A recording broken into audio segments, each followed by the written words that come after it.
So now it's a bit past 7. Due to technical difficulties, we started a tad bit late.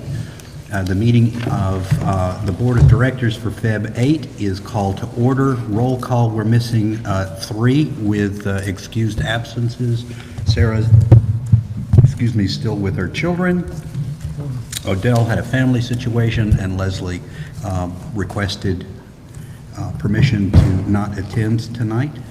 Rich. Rich. Rich Bailey is still not doing well, so he's on the mend. He's on the mend. Oh, that's right, he had another surgery. Yep. I didn't count him because he wasn't voting. Yeah. Okay, so now let's adopt and/or change the agenda as necessary. Are there any suggestions, changes?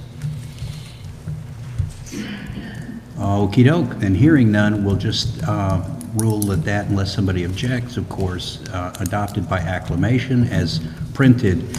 And are there any announcements? Then let's roll right on. Will be a little further away. I can hear all your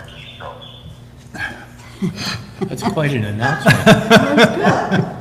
That sounds like somebody is telecommuting. Okay,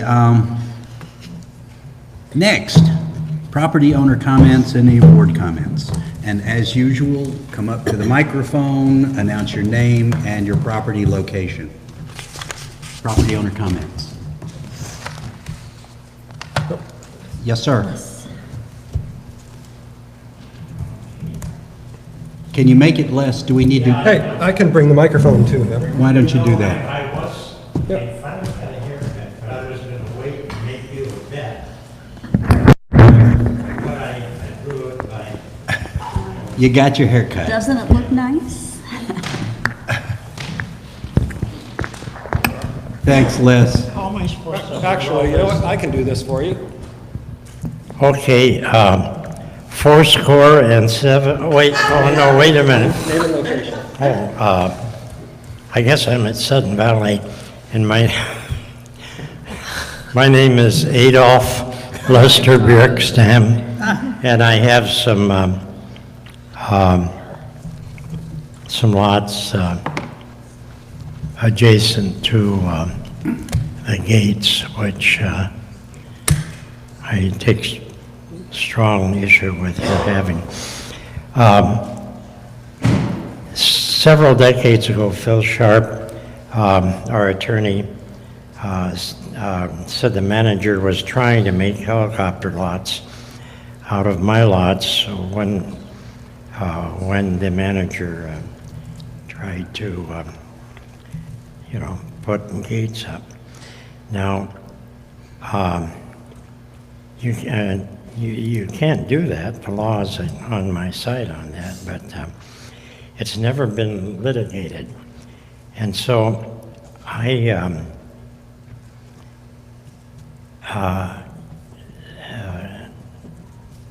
think of something that the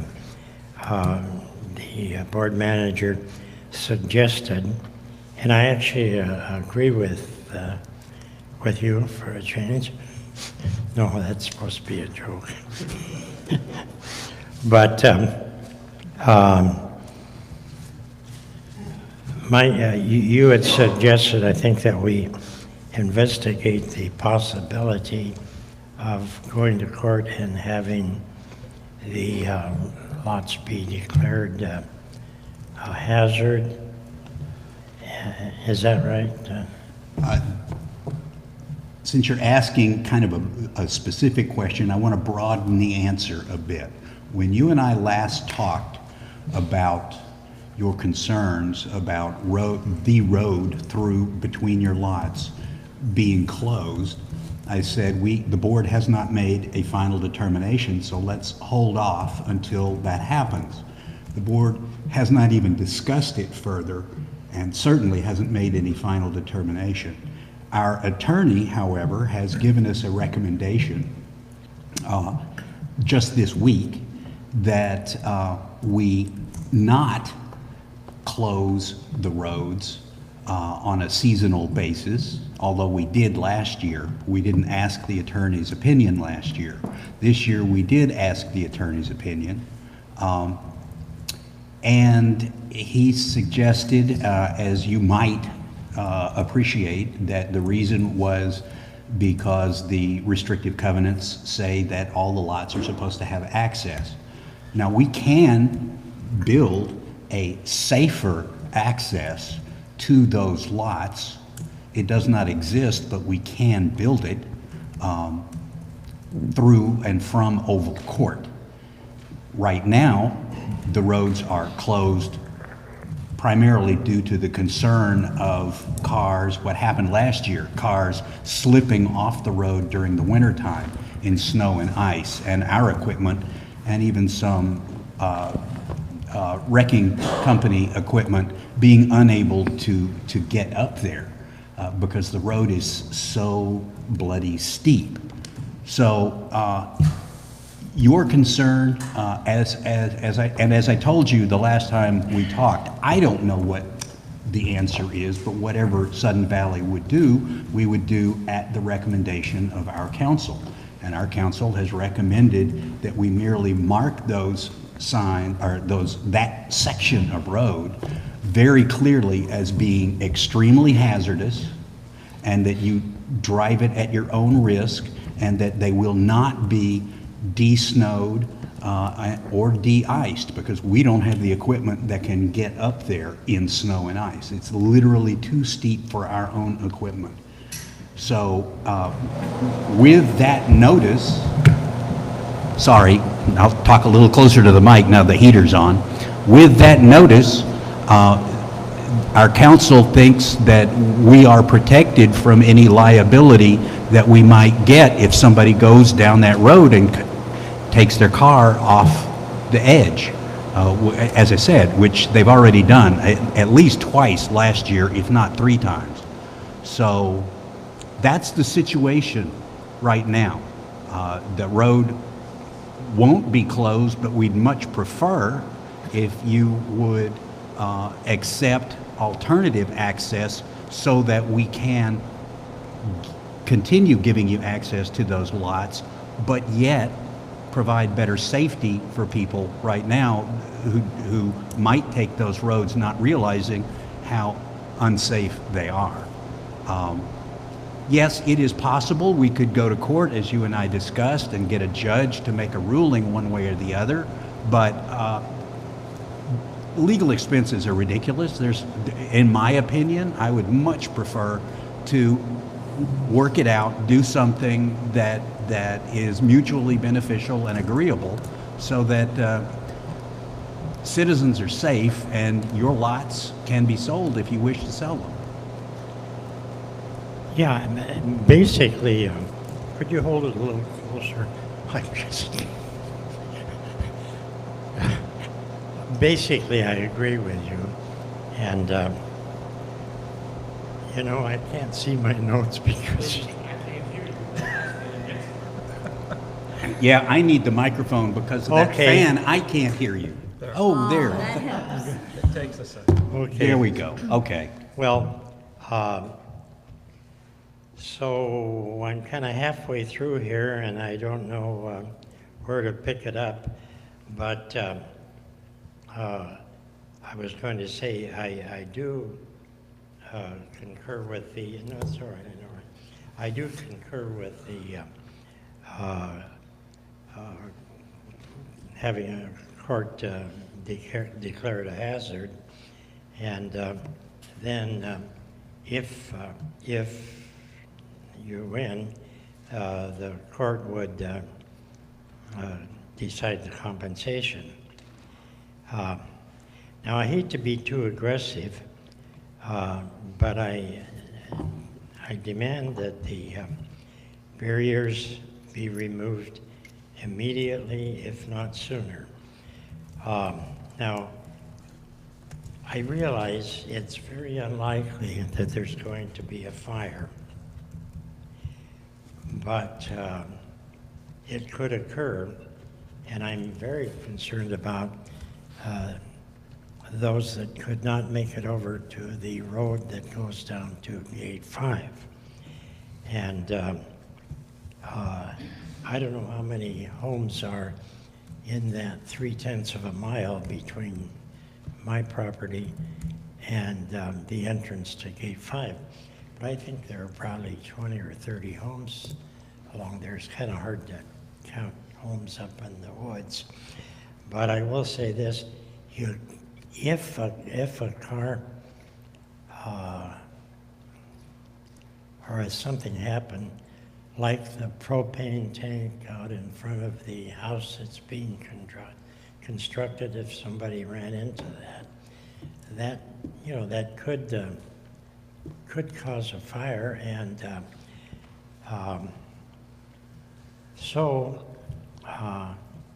in the unlikely event, though, that there is a fire that could kill many people, I would like to, those that cannot exit through the Gate 5, I would like to find out what your evacuation plan is, and I would like to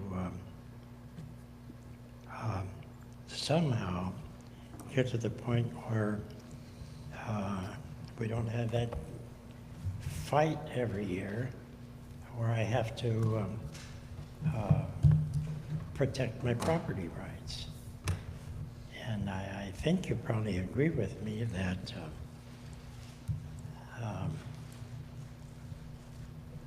you just can't take those rights away. And as now, I don't know if I quoted Phil Sharp very much here, but he, when he was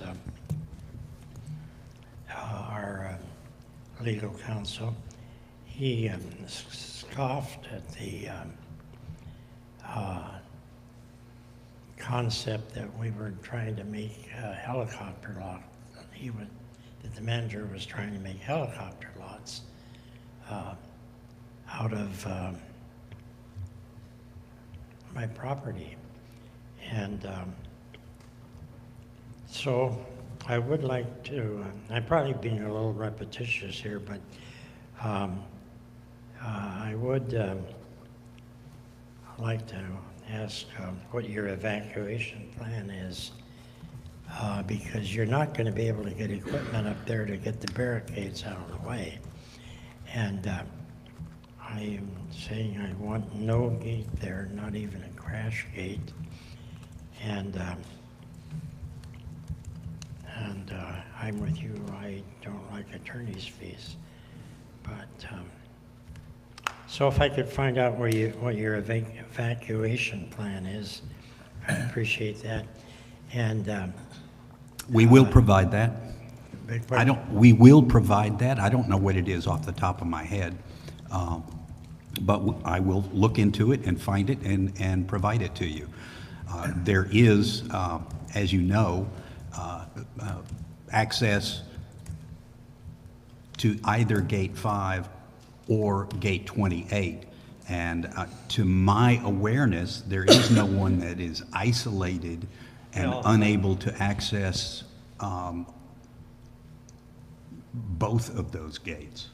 Yeah, if the, that's what I thought too, that was the access was for escape was supposed to be through Gate 28, but you keep blocking it off. And I'm saying, I don't think you can legally do that, and I don't think I can, you do it, how are you going to get equipment up there to move them in the unlikely event that there is a fire? So anyway, if I was repetitious, I apologize, but it was probably intentional. Thank you. Are there any other homeowner comments? Yes, sir. Yeah, come on up to the microphone and name and property location. My name's David Owsley. I moved here from Hawaii with my wife about 2 years ago, a year and a half ago. And I really enjoyed here. This is a great place. Moving from Hawaii, it's kind of hot there. Nice and cool here. We got a little Schipperke puppy, which is this wild little dog that we have to take walking frequently. So we live, 2 Marigold Drive, number 46, which is the last bank of condos as you leave here. So we go out, I go out at least 4 times a day, take the dog out, and we noticed a couple situations we think are safety issues. The first thing is a stop sign there. I've seen, it, in the 4 times I'm out in a day, I see 5 or 6 people roll through or run the stop sign. It just happens all the time. And if I'm going to cross that lane to go across the road, the people have built up their speed, coming up the hill, leaving the area, leaving the property. And so anyway, it's a dangerous situation, I think, because, and I did call talk to security. They don't have enough people now because they got cut back. The sheriff's department, it's private property, they won't do anything. So basically, people probably know this, and they never see a cop there. They roll right through the stop sign. I see it happen all the time. Young person, an old person, I mean, it's any style. I was surprised. I saw an elderly lady drive through, and I couldn't believe that she had done it. So that's one thing. The other thing is right on that little blind curve, as you come in to the property here, you go down the little hill before you hit the day spot, and then there's a curve before that stop sign on the right-hand side. I'm sorry, the left-hand side. Cars build up speed down that area, and it turns out that the trail, and we were just looking at it right now, the trailhead is right on that blind curve. And right off of the trailhead, heading up this way, I measured it, it's 3 feet from the white line to the bushes, excuse me, and to cut those bushes back would make the trail a little wider. We don't want to cut any trees, but those trees actually, they kind of actually are a safety thing for pedestrians, kids, and dogs, because there's only 3 foot of trail right up against, the trail edge is the road. And walking that little dog by there, you got to pull the dog in, the kids. It's we think it's a dangerous situation. On a personal level, I do cross the 2 lanes. There's a little trail. I cross the 2 lanes, and I go across that where it's kind of a blind hill. I go across where I go across the first lane, the second lane going to the lake. There's a trail that goes off. It's not the trailhead. It's a little trail into a forest. Anyway, the hill is right there. I take my own risk going across that trail because the cars come down that hill fast. If I take the dog there at night, I can see the headlights. So I take that risk. But we have a kind of an issue with that trail being so close to the road in that one spot. What could be done about this? We were talking about it, and the different issues. What we think, at least, there should be some signage for the motorists, warning about pedestrians in this area, because the trail's so close to the road. And then signage for the pedestrians that are coming out of the trailhead there, that they're on the road. I mean, that's a blind curve right there, and people really build up speed going down there. I did it the other day, and we turned before that intersection to go into our condos. But going down that hill, I was going 25 miles an hour, and some people I know go faster. So, so signage for pedestrians for the road, a crosswalk. I don't know where exactly you'd put a crosswalk right there, but that would signify there's pedestrians around. A stop sign coming into the property at that same intersection where the other stop sign is. That would make the most sense because it would stop people there. You could do a speed bump before that intersection, or you could do box dots as those slow down box dots to warn people that it's a blind curve or a dangerous intersection. So anyway, we just noticed this, and I appreciate you listening to me. And we think really it's a safety issue. We don't want anybody getting hurt, and we love it here, so thank you very much. Thank you for serving too, I know you don't get paid. So. Thank you, sir. Should I say something about the task force For speed Yeah. thing, yeah, you might do that. Yeah. Thanks, David, for speaking up about that.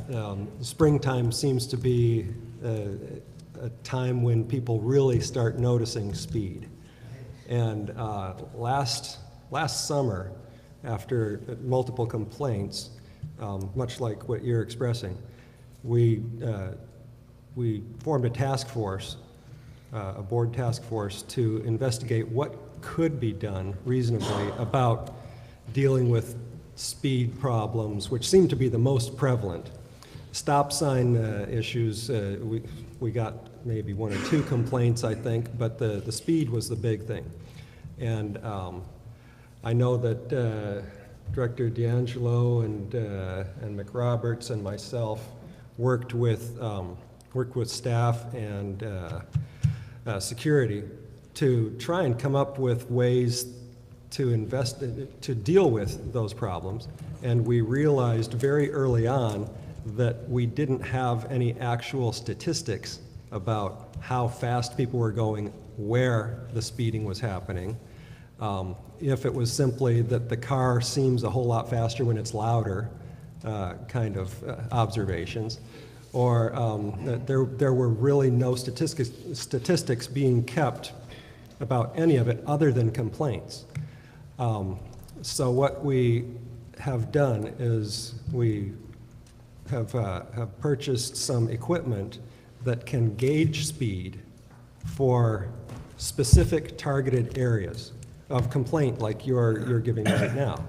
And it's not reasonable to put that equipment out in the winter because of the possibility of the snowplows tearing it out.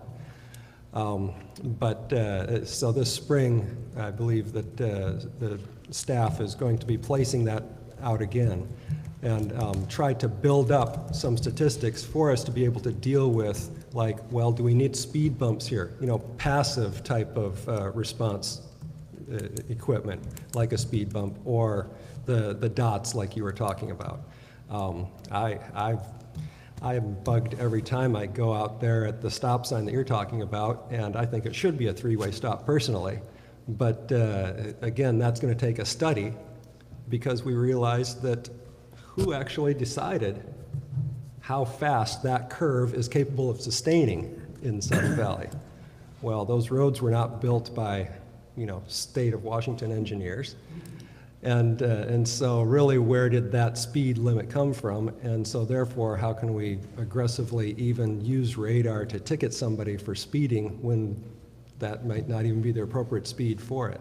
And so we've spent considerable time trying to figure out what we can do, and the dealing with the complaints like you've just made by targeting our approach of finding out the speeds and the times of day and what days it's happening, and maybe find a way to deal with it from there. Yes, ma'am. Oh, please. No, please, yes, please come up to the podium. And yep. Not only is that tradition, but it's useful because now we're on video, and so it allows the audience offline or online to actually know who their neighbors are, who they're speaking, et cetera. So your name and your Sharon Conkle, 2 Marigold Drive, number 46. And to your point about speed, the people coming in on Marigold Drive, they don't even see where the trail is. So regardless of their speed, even if they're going the speed limit, they don't see the people coming out of that trail until those people are on the road. And I've seen parents in strollers with little ones walking beside them, around them, and in front of them, not to mention, dogs. So even though they're following the speed limit, there's still a blind spot there. I don't want any of the trees cut down. Please don't cut down the trees. But even like the bots dots or the speed bump before that, could at least, the people could hear it and the drivers could feel it to know to slow down a little bit. Just something for some warning that there are people coming and going across that street. Like my husband said, putting a crosswalk, where do you put it? I mean, you've got the day spa, you've got the road going into the golf course. There's a lot going on there, and this is just before that starts, and it's just after they build up speed coming in.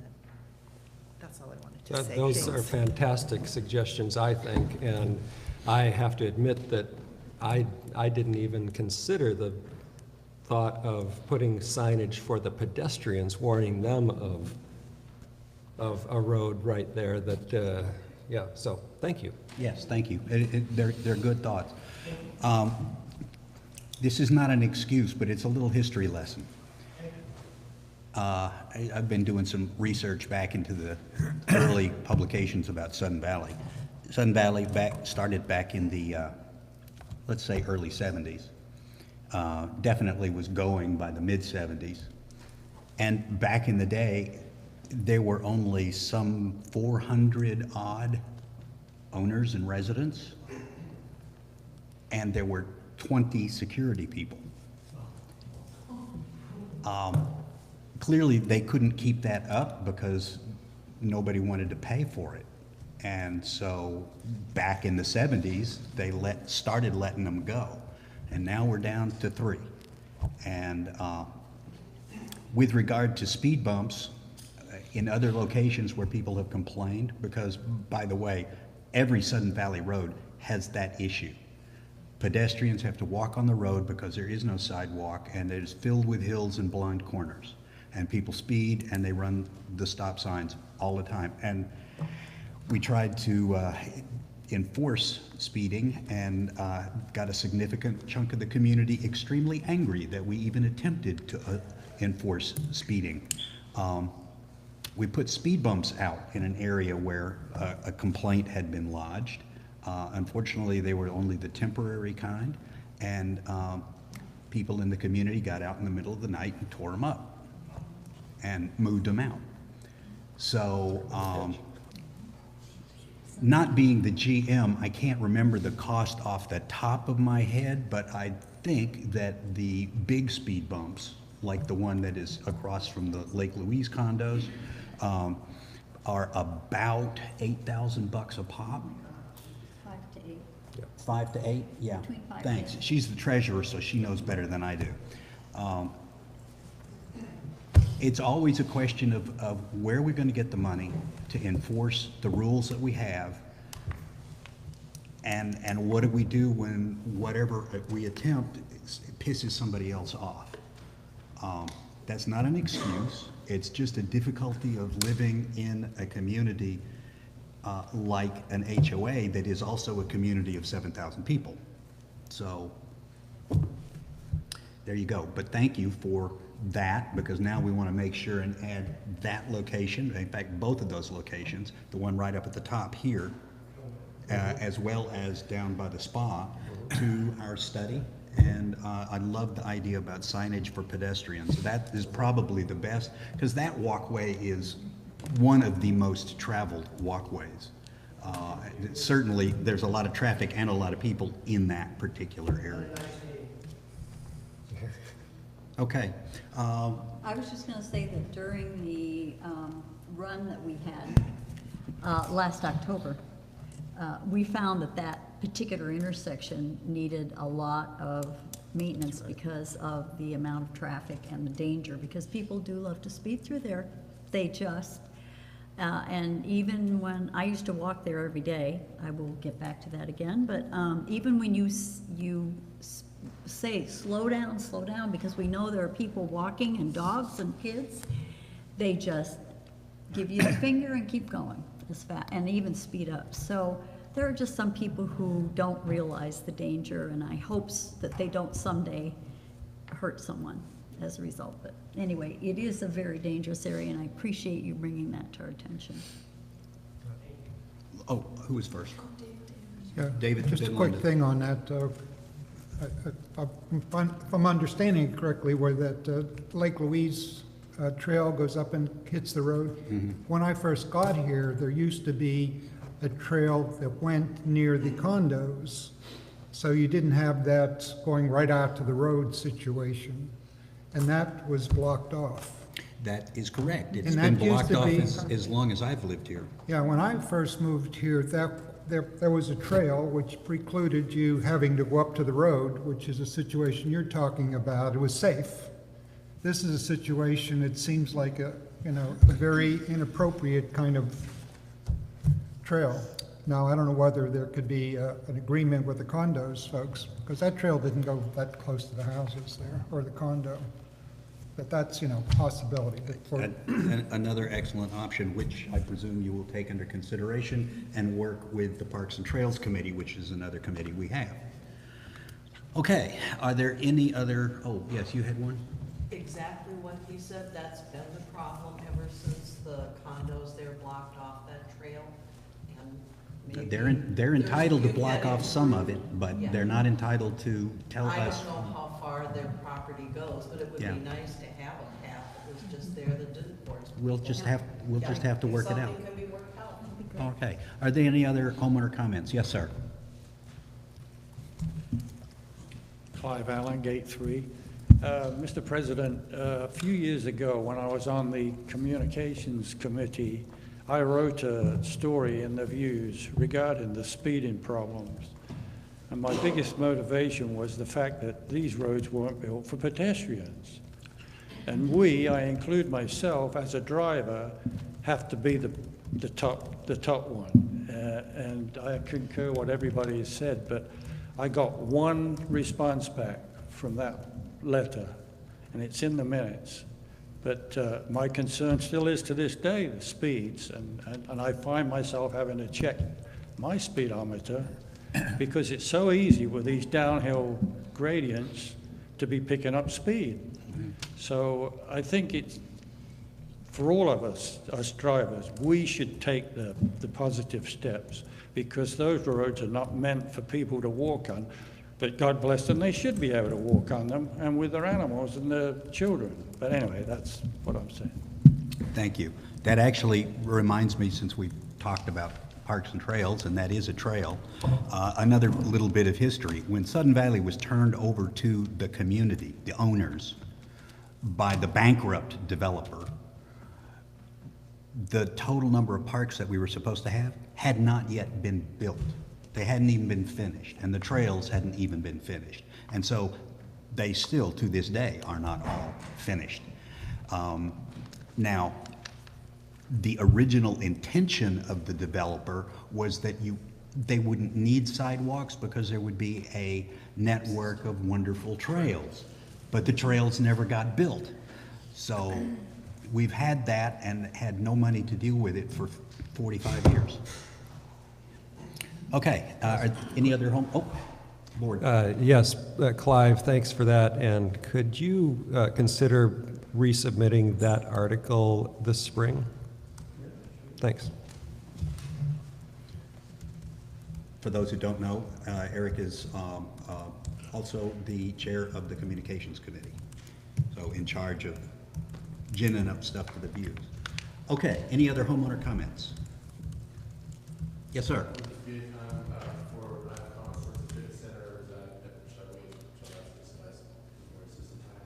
No, this is the time for any homeowner comments. We'll have another one at the end, but if you want to make it, unless you want to wait till the end, yeah. My name is David Herrera, and before I speak, I live at 4000 Flint Street in Bellingham. My family's been out here for 25 years. I've lived here. I know technically I'm not a homeowner, but I've been on the task force sitting in on that. I've been the trainer out here in the Sudden Valley for the past couple of years, so I have a real good feel of what's going on with the community, the members, what they're looking for, what their concerns are. In addition to that, I've spent time volunteering at the front desk for now since the Y left. There's many questions. Many people have come in not even knowing that it's went back private or what's going to happen, so I've been facilitating that. So as a trainer, my background is in the fitness industry and also in the business industry, and specifically in the senior insurance market. So I've looked at what works in other avenues, other centers, and I think, and I'm confident it can work here. One of the other things we talked about is you have to have the revenue generated to make this work, right? And that's where the pledges come in, having enough memberships to make it work fiscally. Well, the memberships are only a small portion of that revenue being generated. The other portion of it, at any successful fitness facility, that's where personal trainers come in, classes come in, Those type of things generate significant revenue once again. And the other benefit to that is not everybody wants to use a traditional fitness facility, come in and use weightlifting equipment, cardio equipment. Many people come here, for instance, there's a yoga class right now. That's their sense of fitness. Other people enjoy Zumba, boot camp classes. There's been working mothers that have given feedback on that they'd be interested. So those type of classes can definitely offset some of the costs that are there, and I'm confident that can be done with the right team in place. So I did write on a proposal. I actually sent it to Vanessa. I don't want to get into the numbers now and put you to sleep, but they are realistic, and I'm confident with the right people in place, they can be a big piece of the puzzle and make this work so that the club can stay open. Well, thank you very much for participating, and I know that you guys will be looking at that as you move forward. Okay, thank you, sir. Are there any other homeowner comments? I saw somebody make a motion. Yep.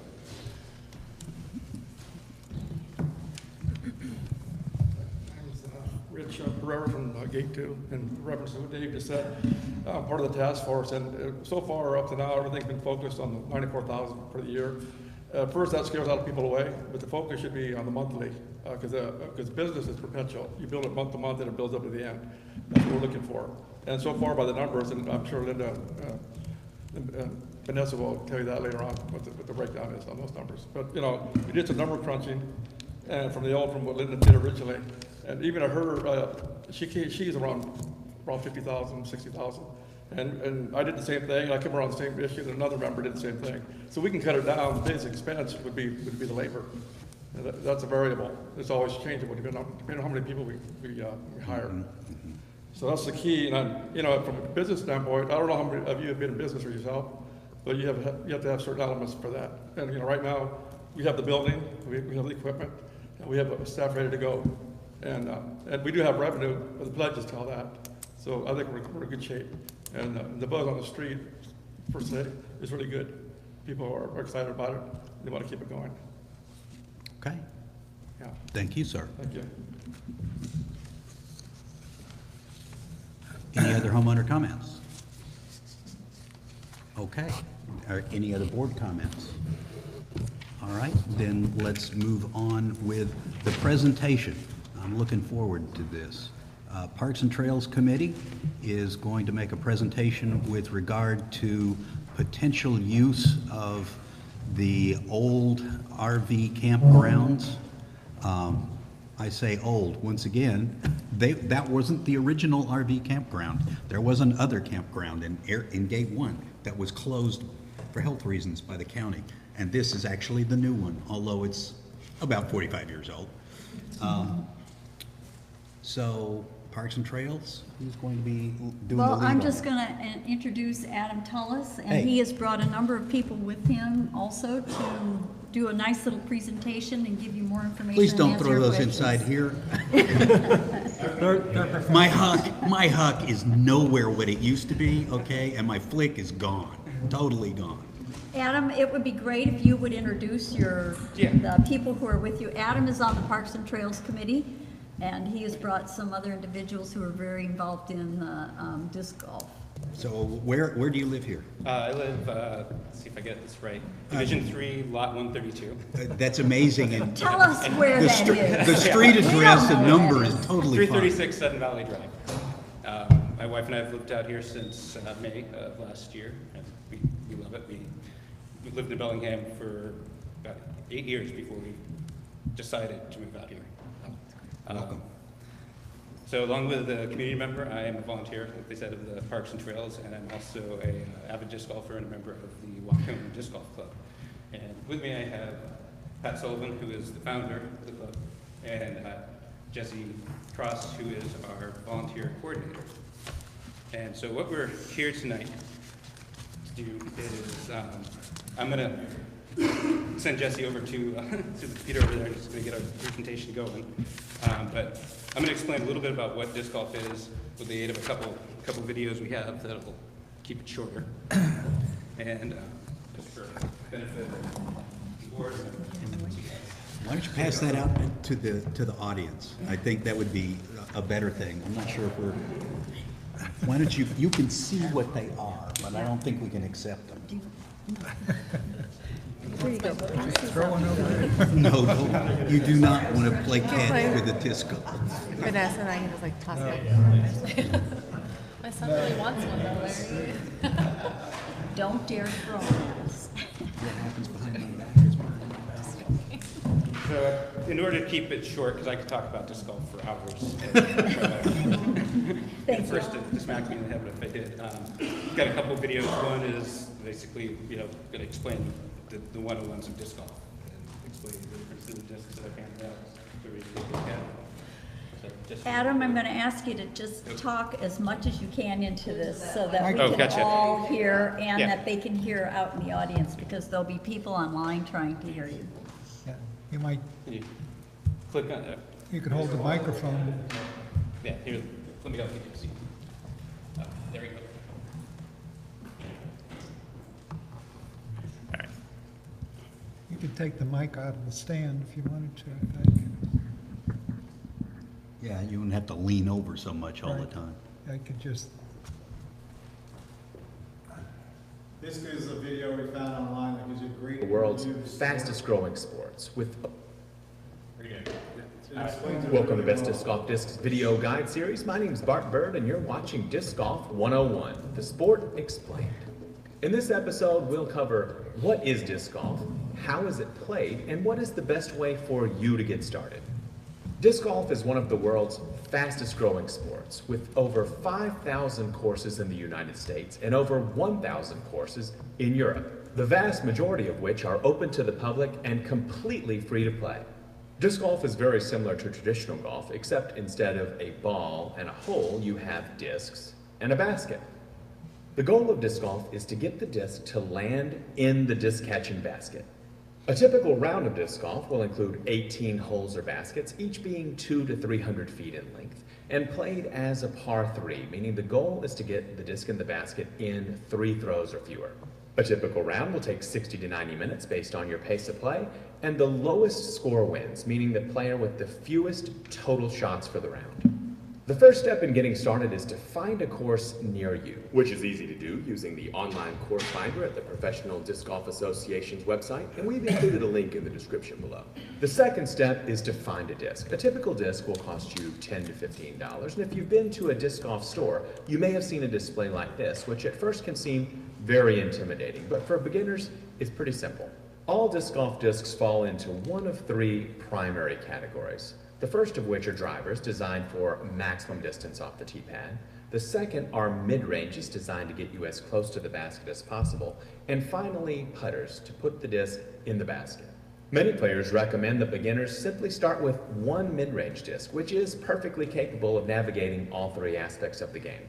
With a slightly larger investment, you can pick up a 3-disc starter set. This will include a driver, a mid-range, and a putter, each specifically selected to be easy for beginners to use. Once you've found a course near you and a disc, go play and begin to enjoy the sport that will take you an hour to learn, but a lifetime to master. So why not start now? Click the provided button to find a course near you, or click the button below to subscribe to our YouTube channel to get more information on disc golf techniques. Until then, thanks for watching and have a great round. So that gives you a really basic idea of what disc golf is and what the sport is. The next one that we've got coming up is just more, it's a real short, more showing people throwing and a little bit more about kind of what it is for a community. Oh, sounds loud. Redo. It's time.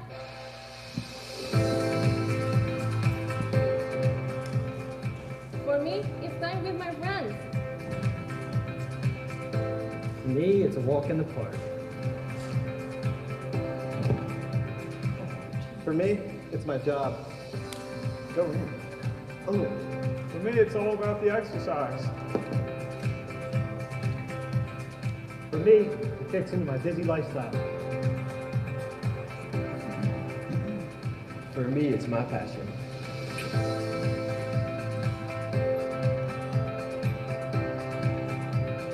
For us, it doesn't cost much to play.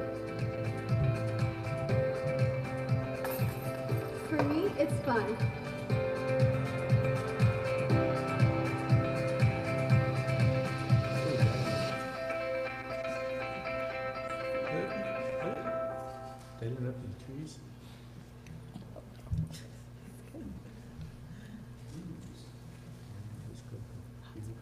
All right, so now that we've covered disc golf, I'm going to explain to everybody who the Whatcom Disc Golf Club is. And who we are is we're a group of 80 or more, 80 plus at last we counted, actually, dedicated members in the Whatcom County and greater area. We do have a few Canadian members as well. And we are basically dedicated and passionate about the sport of disc golf and its expansion and its benefits to the community. And we've got a mission statement of the Whatcom Disc Golf Club exists to promote disc golf locally, to strengthen the sense of community, enhance existing courses, and advocate for the development of new courses. We've recently become a nonprofit, a 501c3, under the umbrella of Discovering Open Spaces, who operates with a mission statement of primarily to communicate the importance of recreation and education through the fundamental teachings of disc golf, and secondarily, to design and install new, as well as help maintain existing disc golf courses. And that being said, the Whatcom Disc Golf course, or Whatcom Disc Golf Club, basically operates with, excuse me, let me back up here. The Whatcom Disc Golf course has resources on hand to basically start a new course, and we have a dedicated membership and a very strong volunteer force. We have work parties generally on a weekly basis. Right now we've got a course going up in Blaine that is getting 10 to 12 guys out every Saturday morning at 7 a.m. to rip ivy off the ground and open a course. We're very hardworking, and we're willing to work through our nonprofit and explore grant opportunities and basically do what it takes to establish new courses in the area. And with that, I want to introduce our club founder, who's Pat Sullivan, who has probably spoken to the Sudden Valley Board and community quite a few times about this course in the past. He was involved in it when it was first opened and has probably the best knowledge about it. So.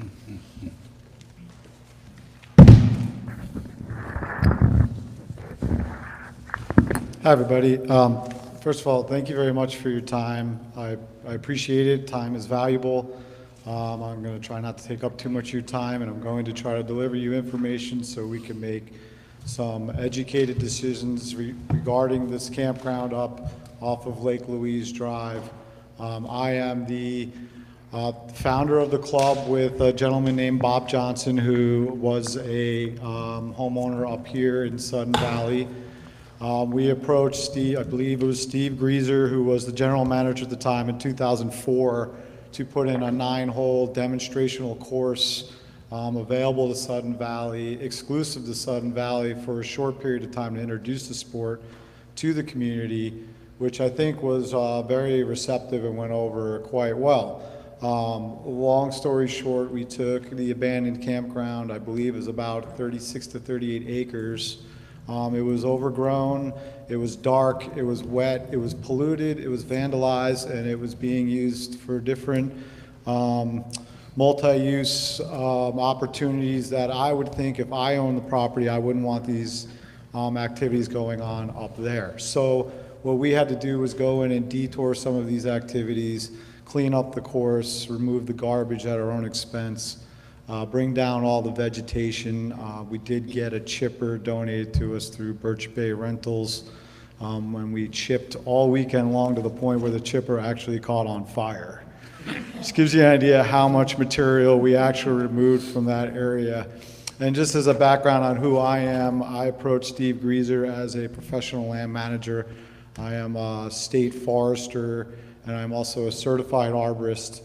So when it comes to land use and objectives towards pieces of property, basically what my job is to collect the values of the landowner, take a look at what's going on the property, and provide different options for landowners on making educated decisions on what to do to move forward to find success, depending on those landowner values. That being said, I pretty much interview almost every day, and it's one of the best parts of my job. I really enjoy looking at trees and talking about what would be a positive and negative path to take with what's going on. So that being said,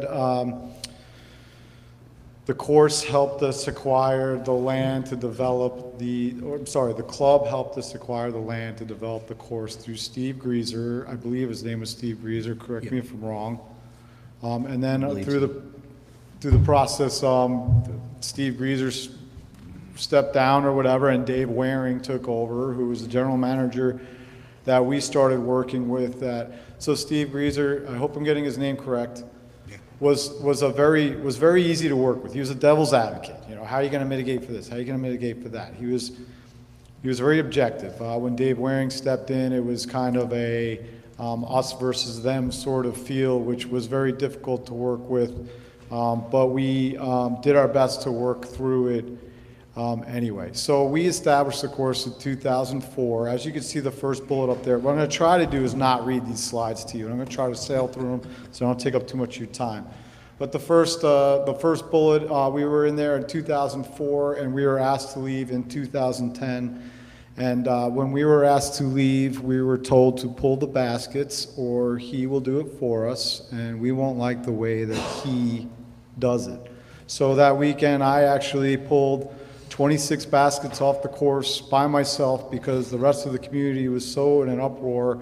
They wanted to fight, they wanted to block, they wanted to argue, and what I told them was, if you ever want to gain access to this property in the correct manner, the right thing to do as a volunteer group is to simply leave and hope that this opportunity arises once again at a later date.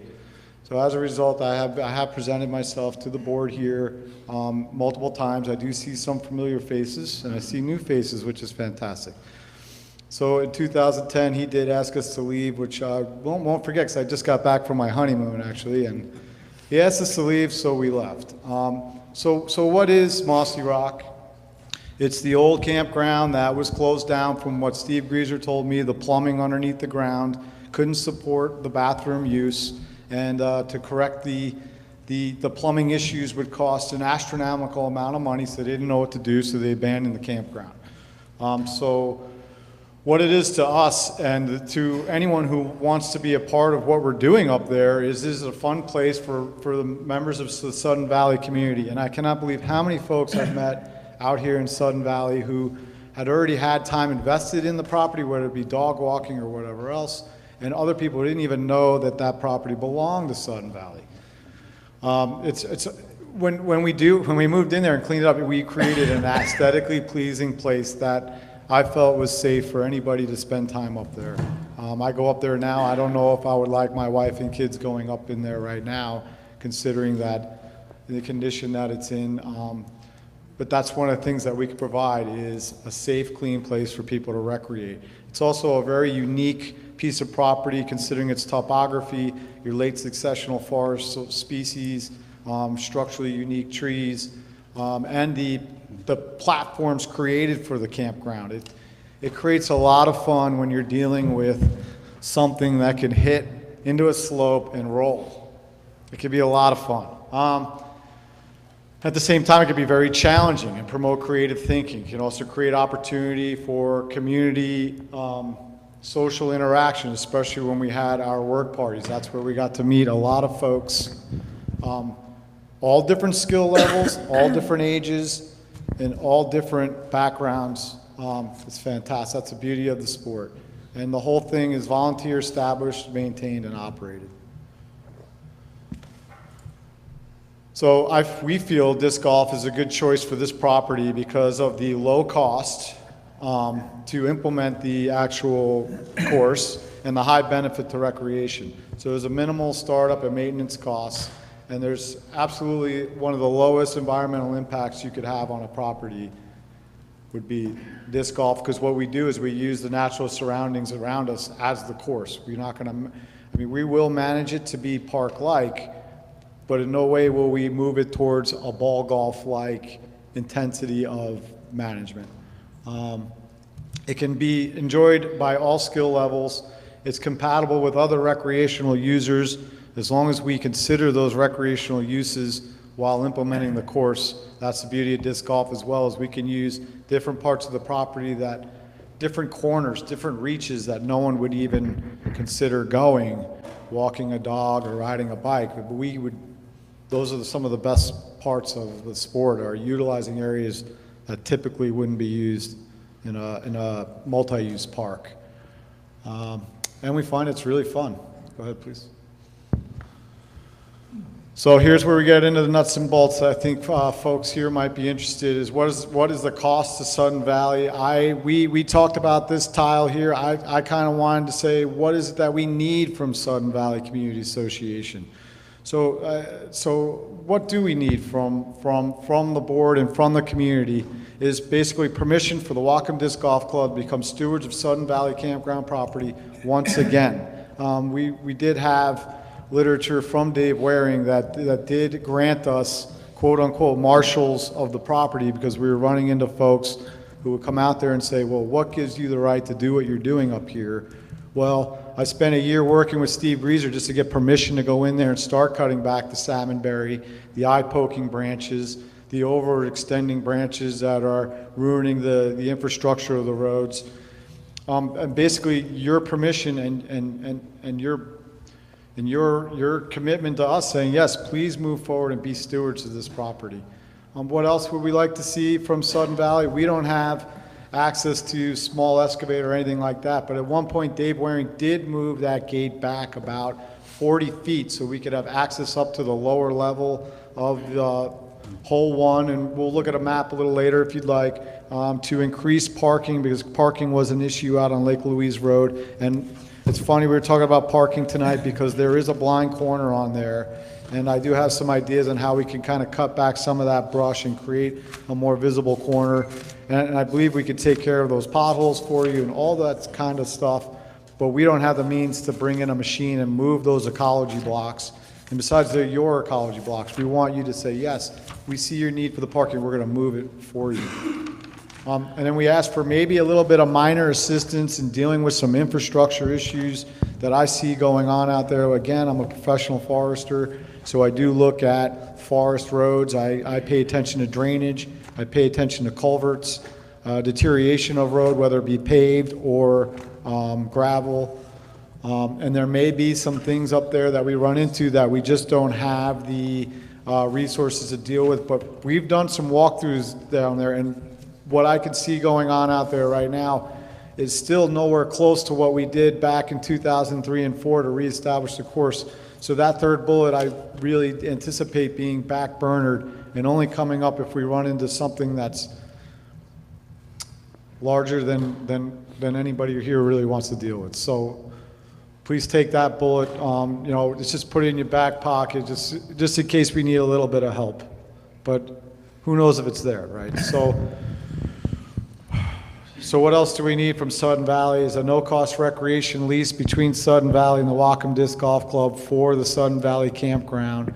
A set of terms to the lease, and both parties should be required to give the other party 180 days notice to renew or terminate the contract to help secure Whatcom Disc Golf Club's time and investment into the course and continued maintenance. And I felt like that kind of needed to be said out front, considering kind of what happened to us back in 2010. There's no bad blood or anything like that, but when we did leave the campground, I mean, we'll look at some photos here in the tiles, but we left it mowed, trimmed, clean, not vandalized. All your metal was still up there, picnic tables, grills, they were all still there when we left, and unfortunately most of that, if you go up there, is now gone. So just some sort of piece of paper that says you can at least have it for this period of time to show us what you got and to see if we want this here on our property. The Whatcom Disc Golf Club is agreeable to identifying revenue opportunities to benefit Sudden Valley, but once again, on the last presentation that we gave last June, we did reference this RCW 4.24.210, which states that as long as you keep it free of fees, your liability is removed as a community, which we felt was very important to put up front. So I think there actually is some revenue generating opportunities, but I think that's something that would be talked about somewhere along the line after you understand more about what we have going on out there. And I'm not sure if we're interested in that or not, but we do just want to put that out there for the board to just consider. We also would like some storage space for the club in the facility to maintain our equipment, because what was happening out there is we would just keep things underneath the tarp, and eventually pieces of equipment would end up missing. So we were kind of looking at your bathroom up high, and with a little bit of cleanup and ensuring that it's safe, it would be a great place to just store lawnmowers, weed whackers, things like that. And other issues identified by the Sudden Valley Board of Directors and Management would be, we see what we see, but we may not see what you're seeing, and that communication to us is very important to know that. So we see what we need to tackle, but we also want to know what you would like to see accomplished along with this project to benefit the community as well. So that's kind of where we're getting at with that last bullet there. So the benefits of Sudden Valley, a recreational asset to the community developed without a monetary cost to the association. We have certainly an increased patronage to local businesses, considering the proximity of the course to the market or the whole area down there. Enhanced safety due to increased recreational foot traffic and deterring illicit activities. If you're not going to put law enforcement up there, your best friend, from what I've learned as a land management professional, are the user groups. The user groups are your best friends. They're the ones who are going to keep an eye on things without taking up Sudden Valley security time or calling a sheriff who says that's private property.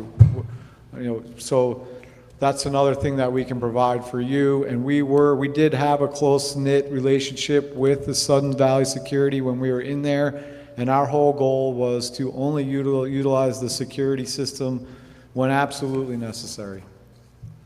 And disc golf can be marketed as a unique recreational activity to prospective homeowners as well.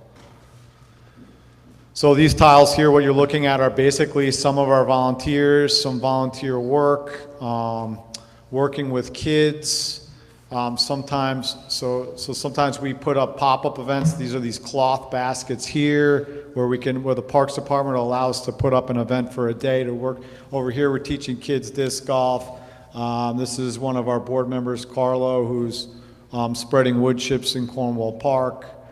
This is actually Old Hole. By the time we left, we had 26 holes out there, by the way, and the goal was 27, but now I see we just need to focus on 18. But this is Old Hole 22, which will be the new Hole 23 out in Sudden Valley, just to give you an idea of what we're looking at there. And that is mowed and being in the process of mowing. So you can kind of see here where it's mowed and it looks nice, and this guy's running the mower over here, and this guy over here is weed whacking. So that's kind of the compare contrast of the work that we're capable of doing. Go ahead, Jesse. Just to clarify, Yes, question. yes. That last picture you were pointing at, was that the RV park at Sudden Valley? Yeah. Yeah, Okay. that is. So that was back in the day. Yeah, that was, I think, May of 2010. Yeah, so that was, so we were asked to leave. I got married on June 26th. I got back from my honeymoon in early July. So that was probably about 4 to 6 weeks before we were asked to leave.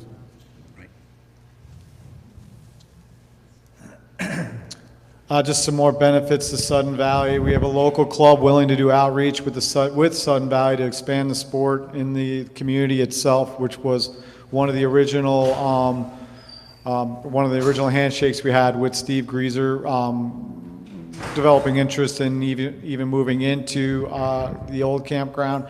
Litter control and vegetation management. The vegetation management will be mostly performed underneath my umbrella or my watch. No large conifer trees or hardwoods will be impacted unless we deem something to be quote-unquote hazardous. I have recognized that some of the trees out there that were alive when we were playing are now dead.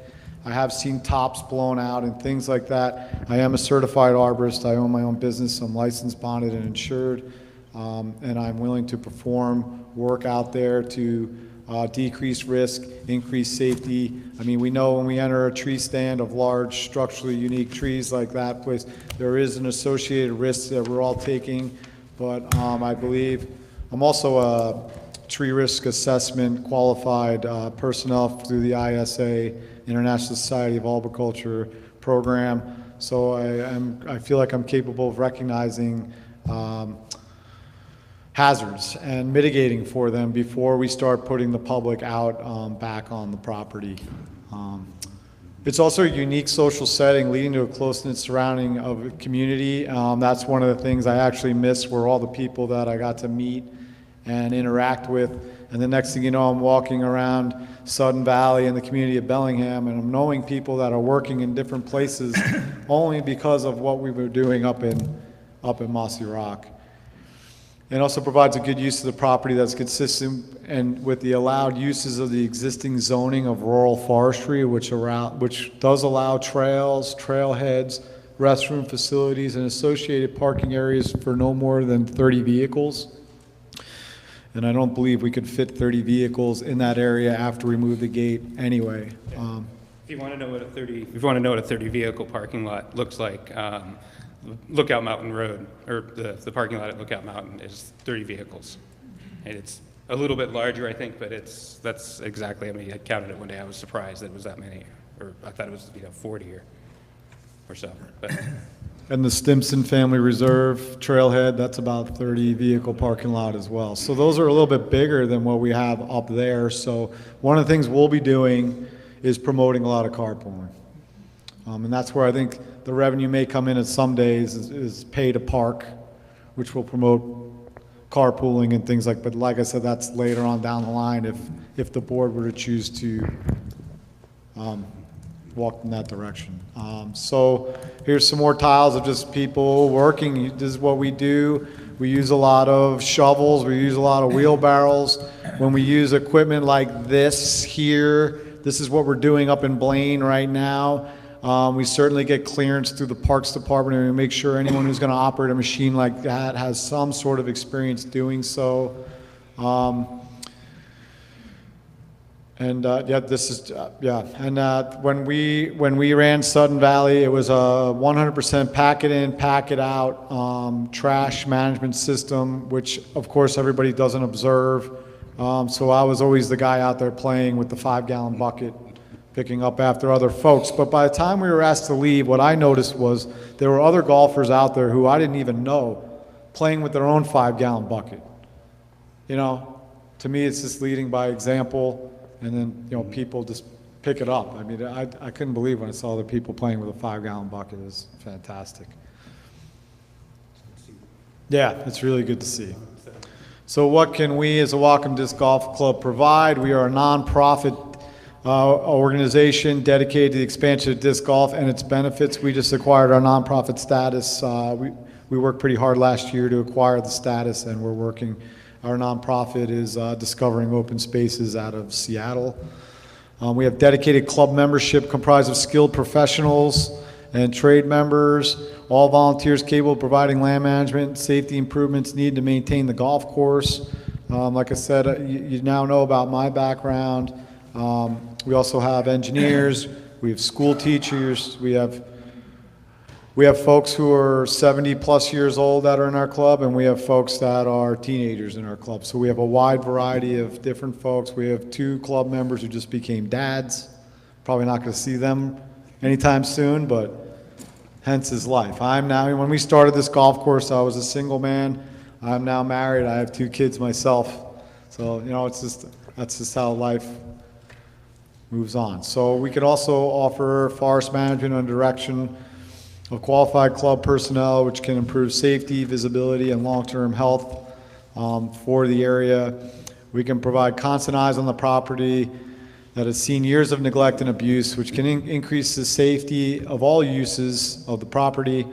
And we'll be cleaning, organization, and removal of the garbage currently within the campground property lines at no cost to the community. The lower right here is basically our club emblem, and it's all, what it is, it's actually a brand. That's why it's all connected in the middle there. So a lot of things that we've been doing, we brand with our stamp there, and that's our mantra. We respect others, we have a good time, and we play fair. So what else can we provide?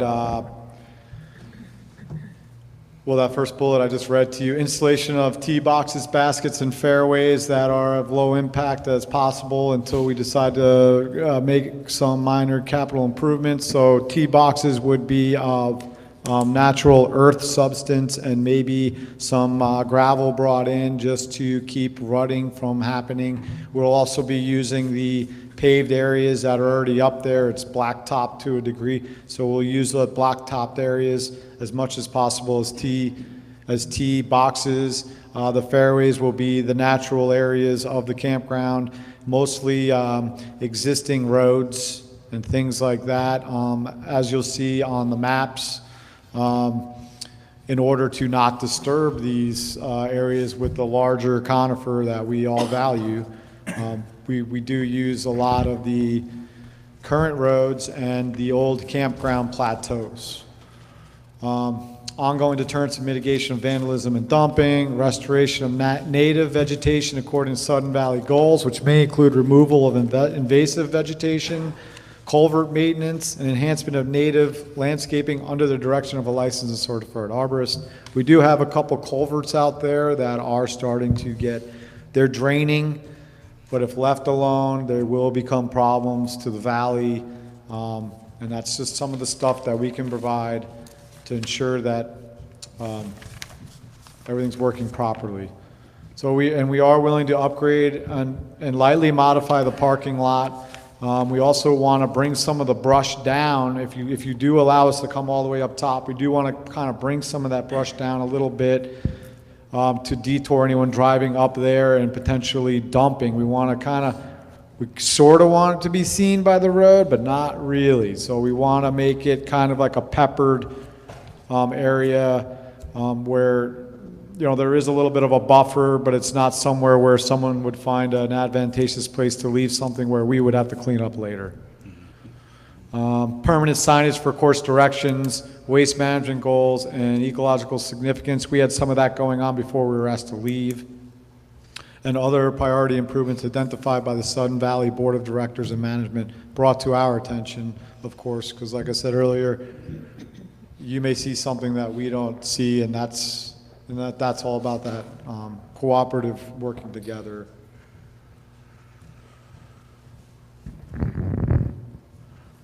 So we realize that there's probably some questions, and we don't know how much time we're allotted here. So these are photos of Sudden Valley. This is the building up top, the bathroom that's highly vandalized right now. And what's amazing to me is this mural in the middle. Still there. It's still there. The only thing that's ever happened to it was the paintballers shot it. But paintballs go away in 15 days or something. But that was done by a young man named William Bourne, who came to us and said, I need a project for my high school class, and I want to do something for you. And he's a resident here, so now he must be in his 30s or upper 20s. I mean, he was 17 at the time, and that was his high school project. And we didn't ask him we didn't okay it, or we just said, do what you want to do, and we'll fill out your evaluation form and things like that. But it's just amazing that that's still there undetoured. The lower left is a beautiful photo of the sunrise on Old Hole 22, which will be potentially Hole 3 in this new arrangement. But just to give you an idea how beautiful that could be in the morning time. This one in the lower right was Old Hole 2, looking back towards, so this is actually adjacent to this hole, just uphill, looking back at that same cut edge. And Hole 2 we're probably going to make go away because a lot of folks would lose their discs in the brush there, which would cause backup. So we're going to kind of bump the holes up a little bit. So it was this area right here that was a problem area. So we're going to get people in front of that instead of throwing into it. So that's who we are. I'm really grateful to be here tonight. I have goosebumps, especially watching those videos of the YouTube stuff. It really is a special place, and really all we want to do is be park stewards to the property and be able to throw our disc there without anyone giving us a hard time.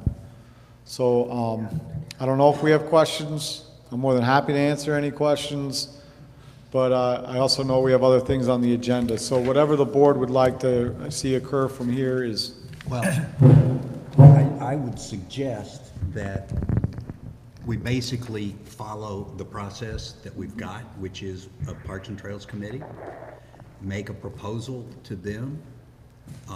There are some things that would have to be worked out. Obviously, you pointed them out very nicely. You know, there's got to be a contract, got to be a professional relationship so that we have a good understanding of our working relationship. We got to work out whatever the restrictions are or opportunities are created by the RCWs and our restrictive covenants, which is probably not a problem. And, you know, we need to, okay, where do you want the holes and what do you want to do? There's all sorts of detailed questions that need to be worked out with the Parks and Trails Committee initially, and are gonna have to be worked out with staff and the GM in the long run. So I'm not sure what there is that we can talk about tonight other than, do we disagree that we should continue this discussion? I suppose the board could say no right away, but that's my thought. Yes, ma'am. I'd like to make a motion. Okay, make a motion. That the board direct the general manager and the Parks and Trails Committee to work with Whatcom Disc Golf to come up with an agreeable contract or agreement and bring it to us at the earliest possible date for us to approve as board. Moved and seconded. Okay, open for discussion. Linda. I think the biggest concern I have is I was back Linda. here. There you go. I was back here in 2010, and one of the things that you guys have proposed is that you would operate as a trailhead. And when the county was contacted back in 2010, they said, no, you fell under WCC 2042-154 is the operation of an indoor or outdoor park. And for some people that walk their dogs up in there, and I used to, unfortunately, both of my dogs have gone to doggy heaven, so I don't go up there so much anymore. But I tried to go up there when there were disc golfers up there, and it sometimes is very dangerous for people to try and walk dogs, get on a fairway that you don't know is a fairway, and all of a sudden you've got a disc golf, you know, one of those discs flying by you. So it's sort of concerning. The other thing that was concerning is when you guys would have tournaments out there, there were more than 30 cars parked out there, and they were parked all in the water district parking lots out there. I understand you wanting to move the gate, which I think is a smart move, but I'd like to see a commitment by them to actually pay to improve and keep that improved. The 1 year when they were here before, it was suggested that Sudden Valley have to pave that lower parking, just that initial parking area there, and just something from that, and also to provide restroom facilities, because as long as they were there, I don't think there were ever restrooms there, and that was something else that concerned a lot of the membership at the time. And all of those are exactly the kind of details that I would expect the Parks and Trails Committee and the staff would be working through. Because, I mean, it's very clear that there might be a conflict. I know the trails that were there in the past, I walk my dogs there all the time. I use those trails, I see the blazes in the trees, so I pretty much know that's where you guys were. So that might be a conflict, and all of that kind of stuff would have to be worked out, which you pointed out, and I'm expecting to be addressed in any kind of a comprehensive proposal that comes back to the board. Because if they're not addressed, it's not comprehensive. If it's not comprehensive, then the board doesn't have anything to decide. Okay, I'm just saying those were kind of, I think, the big stumbling blocks Well, that we saw. That's a back good, then. that's a good And thing. if you deal with it, you Make know, a on the list, outset, make a list and send it to Parks and Trails.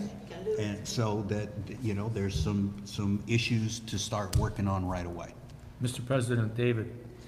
Yeah, I guess members and non-members, I mean, this wouldn't just be Sudden Valley people that would be using this correctly? I'm sorry. Yes, Yeah. thanks for remembering you got to get up to the mic. Right, so, yeah, members and members- non-members, yes. Again, once again, if that was not an area excluded from our IRS application for 501c4 status, then it is an area that must be accessible to the public.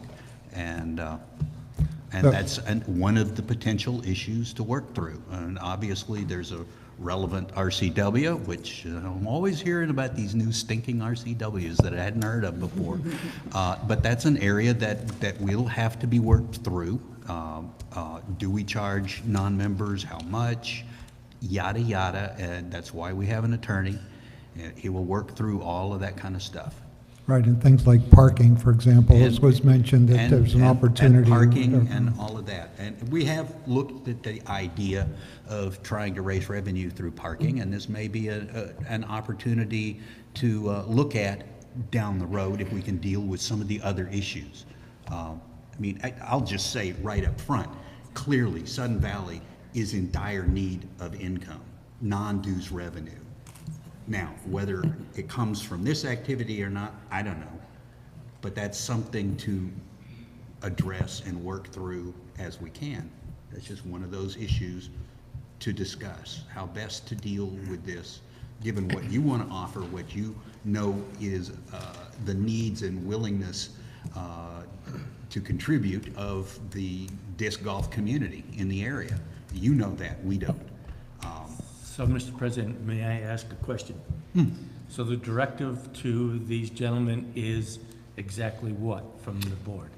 The motion states that staff is instructed to work with these gentlemen. What about the Parks and Trails? And Parks and Trails. All right, so where does it go first? Does it go to Parks and Trails? Do they present to Parks and Trails? Parks and Trails starts the ball rolling and takes it to staff? That's what I mean, would we're kind of leaving expect. them out in limbo. That's what I would expect, that Parks and Trails, and you're on it, you're not the chair, I know, but you're on it, that they would start this conversation rolling. Okay. And get it going and give it to staff in a more fleshed out format. And then some of the more difficult issues, like how much can we contribute in terms of manpower? We got no cash to contribute, but there's some manpower we might be able to contribute, maybe even some volunteer folks willing to come out and help do what you guys feel needs to be done to get this up and running. Again, it's all part of what I would expect Parks and Trails to hash out first, and then get something that's at least a bit more than a ball of fog, and a little bit more like a bowl, a ball of wet clay, and hand that off to the GM and let him and his staff work on it from there.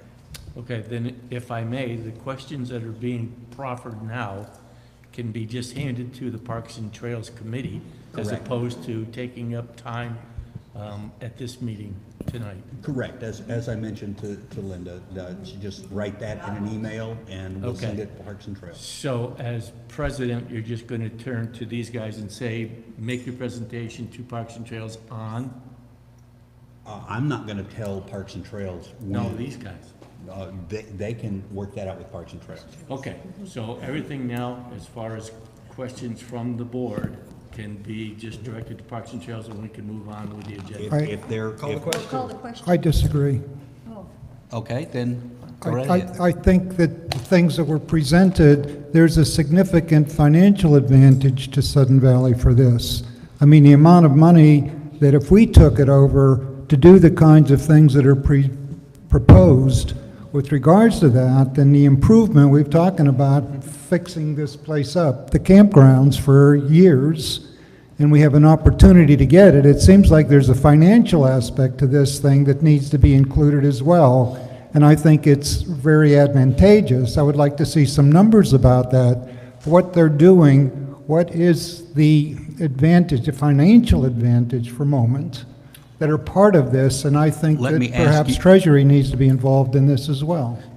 Could you clarify when you say I'm on finan- Parks and Trails. Yeah, could you clarify what you mean by financial advantage? Are you saying For- what it would cost Sudden Yes. Valley to Yes, do those efforts? One and- could say cost avoidance, Cost if we, that kind of deep, so there's a financial aspect, so it's not just, hey, this is a great idea. I mean, I think it is, certainly, but I think that the financial aspect, so that aspect, unless Parks and Trails is going to be looking into that, and that's part of what the David, thing is. my understanding of the motion is that that's exactly one of the things that they need to address. And so I'll say to you, just like Linda, send that kind of issue to the heads of Parks and Trail and say, you guys need to work on this. You guys need to think about this. What are the benefits to Sudden Valley, and how much would we have to pay in order to get those benefits? Yeah, I mean, it feels like we're going to be getting something. I mean, it's certainly Call the question, advantageous. we're going back and forth with stuff that belongs in the committee, not at the board at this present time. So I call the question. That's a couple of different things, a point of order and a call to question. Well, let's do the point of order first, and then let's call the question. Okay, the point of order is, we know what we need to deal with, which is, if you got a question, send it to Parks and Trails. If you got an issue that needs to be addressed, send it to Parks and Trails so that they can address it as per this motion. And the motion has been called. Is there a What, need? no, what is the motion The again? motion is to refer this to Parks and Trails to condense the idea, the concept, into something a little more tangible. The and then- motion was And to then act- hand that off to staff so that staff can actually Yeah, come to a I'd like final point. Ashley, if she would, to read what I said, and if we need to amend it, fine, but, yeah. Go ahead, Ashley.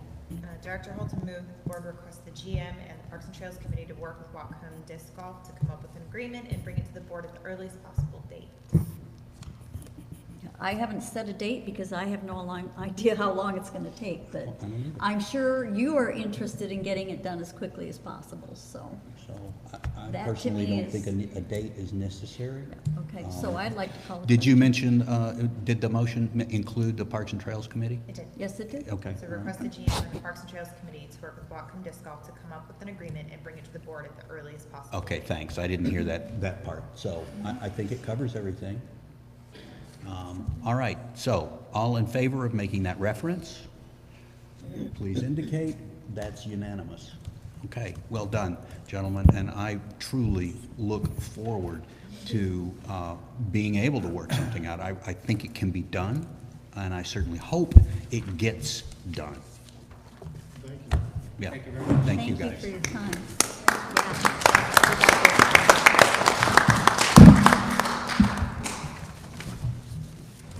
Okay. Presentation, next, continuing business and voting as necessary. We're going to have a discussion of the roads project and stormwater update. We postponed that to tonight? No, I think all we're doing here is, at the last meeting, we voted on a number of roads projects, if you'll remember, in a group.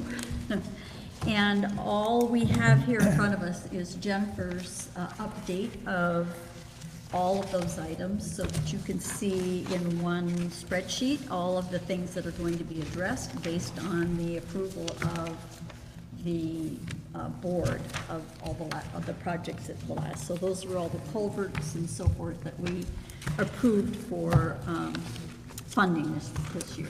All the capital requests that we approved at the last board meeting.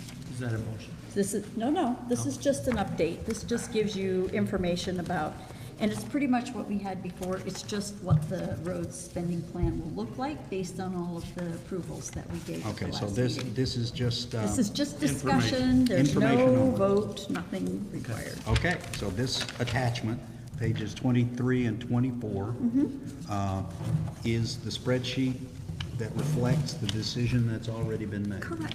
Okay. Mr. President, Linda? I have a question for Carol. So I was sitting and looking, because at our last meeting, you all approved the culverts and the culvert construction that's in this plan, in the plan on these 2 pages. None of the design work's been approved. Is that That's gonna be correct. deferred or? The design, okay, good question. The design work, we felt that the construction work needed to move forward faster because the design work is not for this year, it is for next year. So rather than race into that, and with Mitch being gone, we decided to hold off on that until March. So the design work will be presented, funding for the design work will be presented in March. Okay? Okay, I just wondered, because he had said something about with not having the special assessment of maybe looking at putting off some of that. No, if you'll design see work, in but here, I'm trying know to it's all remember, there. it's in here. The Yep. ones that he intends to bring forth will be in here. Okay, and I think It's all- just that we didn't ask you to fund them yet because we felt that it was trying to get too much done. Last month, we had a lot of stuff to approve for last meeting, Okay, so.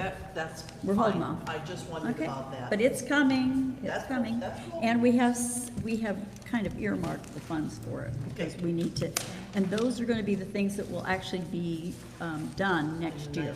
In 19. In 19, yeah. Gotcha, thank you. Okay, anything else on this item? Not unless anyone has other questions. Okay, All right, then let's go to the SURF projection, okay. 25 through 28. Now, 25 is, let's see, if you look at 25 and 26, this is really, it says surf projection, but what this is really more of a, what are we going to be doing about surf this coming year? And you will see that page 25, 26, and 27 and 28, actually, all have information about how we will deal with the reserve study for this year. So the reserve study has not yet been completed. It has been sent to us. Jennifer made recommendations for changes. It's going back. So again, this is an off-site review and update. So they're not coming out to actually review it. We're giving them information about what needs to be included or changed or whatever. And so Schwint is working on it currently to update it, and we should be getting it very soon. Once it comes back, the next step is for us to go through an evaluation process. So, for instance, SURF is going to have all of these items that need to be dealt with, and we know we're way over the top as far as what needs to be done versus what we can afford to do. But the next step will be for each manager of each department to look at those things that fall into their department and determine what are the highest priority items. And so Lisa and Jennifer and Mitch will be working with each of the department managers to identify what are those most important things. And then we will sit down with the SURF managers, and that's Tony and Rick this year, and they will sit down, Tony Lizeo and Rick Gray, and they will sit down with Mitch and Jennifer and make a determination as to what they agree and disagree with, you know, what are the highest priority items. The standard operating procedure is on page 25, 26, and 27. This is one that the staff has created this year as to what is the step-by-step process for creating the funding request. And then on page number 28 is the evaluation form as to how we decide which SURF projects get selected, what is the most critical criteria for determining how they elevate to whatever level, and which ones do we do versus not do, defer, because everything gets deferred. A lot of stuff gets deferred each year. So that's just to give you some information about what the process will look like. We haven't gone out there yet. We think it'll be March before they start that process. And then once that happens, then we'll have to sit down and figure out how much money do we have, which is about $195,000 at this point, and then what can we afford to fix? And based on that, which 2 or 3 items fall to the top that we have to get done? Okay, so as I understand it, and to make sure I have understood it correctly, this is the process that will be followed as you work through the issues of how to spend what little we have. Yep, yep. Okay. This is, this is their, I think what Mitch was trying to capture, and I think the staff has been working on SOPs for everything, but what they were trying to capture is, regardless of who's doing it, what is the step-by-step process that has to be followed so that we don't skip any steps along the way? It's things like getting 3 bids and, determining what's the proper way. And then once you've approved the funding, how do you track it? How do you close it? That sort of thing. I would suggest then that if any member of the board has a question about this material, this standard operating procedure and categorization procedure, that you email those questions to the treasurer, and then the treasurer can bring that up with staff. And talk, We might, to whomever. the questions can either be answered, or maybe the SOP needs to be revised, who knows? It could be, and I think this is good. I've also provided some input to them, and they've made some adjustments, but This is the first time the board is really seeing I agree. this So work product. I would recommend that you review it. If it makes sense, great. If you've got concerns, then email me, and I will forward that on to staff and have them consider making adjustments. And that way we don't have to deal with them Yep, tonight. Yep, that'd be great. Thank you. Okay, that is the surf projection. Financials. Financials, this was actually presented, I think last month, we just didn't talk about it. Very briefly, our net operating assets are at 147, which is excellent, excellent. That's for November. And for this time of year, in other words, we have a lot more cash than usual. Yeah, and that's mostly, if anybody read the Views, my article in the Views spoke to the reason that we have such a high number. Last year, we projected 93% collection rate. We had almost 97% collection rate this year. And from that, we collected a lot more money than we anticipated. The other thing that was a big contribution towards additional income was the fact that we had a lot more building starts than we anticipated. So we collected additional construction fees, which are $3,500 each. And then we also collected additional title fees, which was the $125 that we collect for transferring fees. So that accounted for nearly $170,000, which brought us up to a net operating assets of 147. So that's positive. That means that we're not borrowing money from next year to pay this last year's bills. So unless anybody has any questions about the two or the various financial statements, I'll just let them stand. They're as submitted. They were the same as what we submitted last time. Questions? The only other thing that's in here is the spending plan, and again, this goes back to just putting on paper what we approved last time, which was the additional $6,610 for the addition to the spending plan. We approved this last month. Right. And so that just documents that. Okay, this is all reflected. Mm-hmm. Okay, All right. that's it. That's it for That's it. finances. Now, the next item is the harassment policy. This is the document. It looks like the document that was proposed with some proposed changes. Yeah, those were mine. Okay, all right. And just a little background. Well, why don't you go ahead? Right ahead. I appreciate all of David's work, and I know there's been a lot of other work going back and forth, but I don't think we're prepared to speak to this tonight. So what I'd like to do is see us take all of these pieces and put them all together and get it, a little firmer and finished. And so my recommendation is that we table this until the first meeting in March. First meeting in March, table. Does that work? I second that. Okay, a motion to table, we can only talk about when to table it. Is the first meeting in March late enough, given that this is now also being reviewed by our outside consultant, that we ask to review all of our personnel policies, et Well, cetera, et that's cetera. 30 days. I'm figuring if in 30 days we're not ready, we can retable. Okay. All right. David? Well, my concern is, it feels like we're talking apples and oranges. This is sexual harassment, and Point of order. Thanks. We're only talking about when do we table this to? Okay. Where it's, so your concerns Okay, right, gotcha. are still We'll correct. talk about it at that time. We'll Right, talk about okay. it at that time. That's Gotcha. right.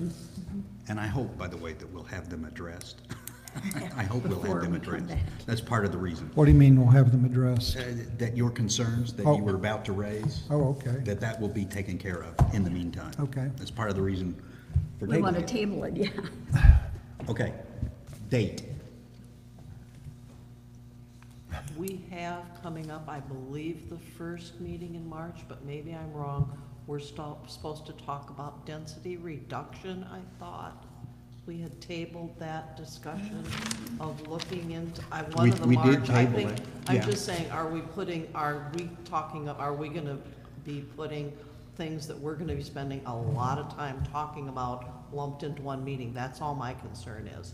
And my response is only that if we have difficulty addressing all issues in any one night, then we'll table until another meeting. We can only do what we can do. Yeah, I was just remembering that, that's all. Okay, thank you. Yes, staff input. You actually have two topics tabled for March. I didn't have density reduction on there, but you have the ROM for the parks and trails as well as the 4th of July fireworks. That's what's tabled for the first meeting. Yeah, so there's a lot going on. FYI. Thank you. Thank you. Thank you. All right. Can I get a motion to call the question? Call the question. Yeah, please. Okay, question has been And called. it's for the first week in March is what I put down. Yeah, All the right. first, yeah, meeting. table First till the meeting first in May. meeting in March. And that's the motion. That's Which the is motion. the 8th. Okay, that's right. So motion to table until March 8th. All in favor indicate. That's unanimous. Okay, Recreation Task Force update. Let's have it. Okay, I'm going to summarize quickly. We met again, the task force met again last night. Director Bradley, with the help of admin, counted our pledges. I got a updated number today. We have 49 people that have pledged, and the total is $13,690. We discussed last night if the budget of $94,000 is still realistic, given that we've raised close to $14,000. We all agreed that it was not. What you have tonight is a revised budget where we have reduced our staffing cost. We would now like to take advantage of the 2 new security cameras that have been installed. And then the other thing we'd like to take advantage of is the keyless entry system being used since the YMCA departure for February operations. We're calling this our hybrid plan. Too many pieces of paper up here. Lost. Okay, so again, the original budget was for $94,000 for 10 months. This new budget is for 10 months also, with a total of $51,551. The keyless system would be available to members the same hours that the YMCA was here, so a total of 87 hours. But then the staff would, we'd reduce it down to 3 part-time staff. The original budget was for 4 part-time staff. So we'd have 2 part-time employees from 10 a.m. to 6 p.m. Monday through Friday, and then a part-time person on Saturdays from 10 to 6. What else do I want to say about this? So I guess I would like the board to discuss this revised budget. And if we all are in agreement of moving forward with this revised budget. And I guess my recommendation would be to do a second count on February 22nd. So before the next board meeting, do a second count and see if we're at least halfway to that $51,000, the revised budget. If we are halfway, my recommendation would be to stick with the keyless entry and delay hiring staff until we're closer to that 51,000. So. Is that a motion? That's what I would like to hear, a motion. Okay, so my motion would be to do a second count before the next board meeting to see if we are at least halfway to the revised $51,000 budget. If we are at least halfway, that we would open the gym but delay hiring staff. Second.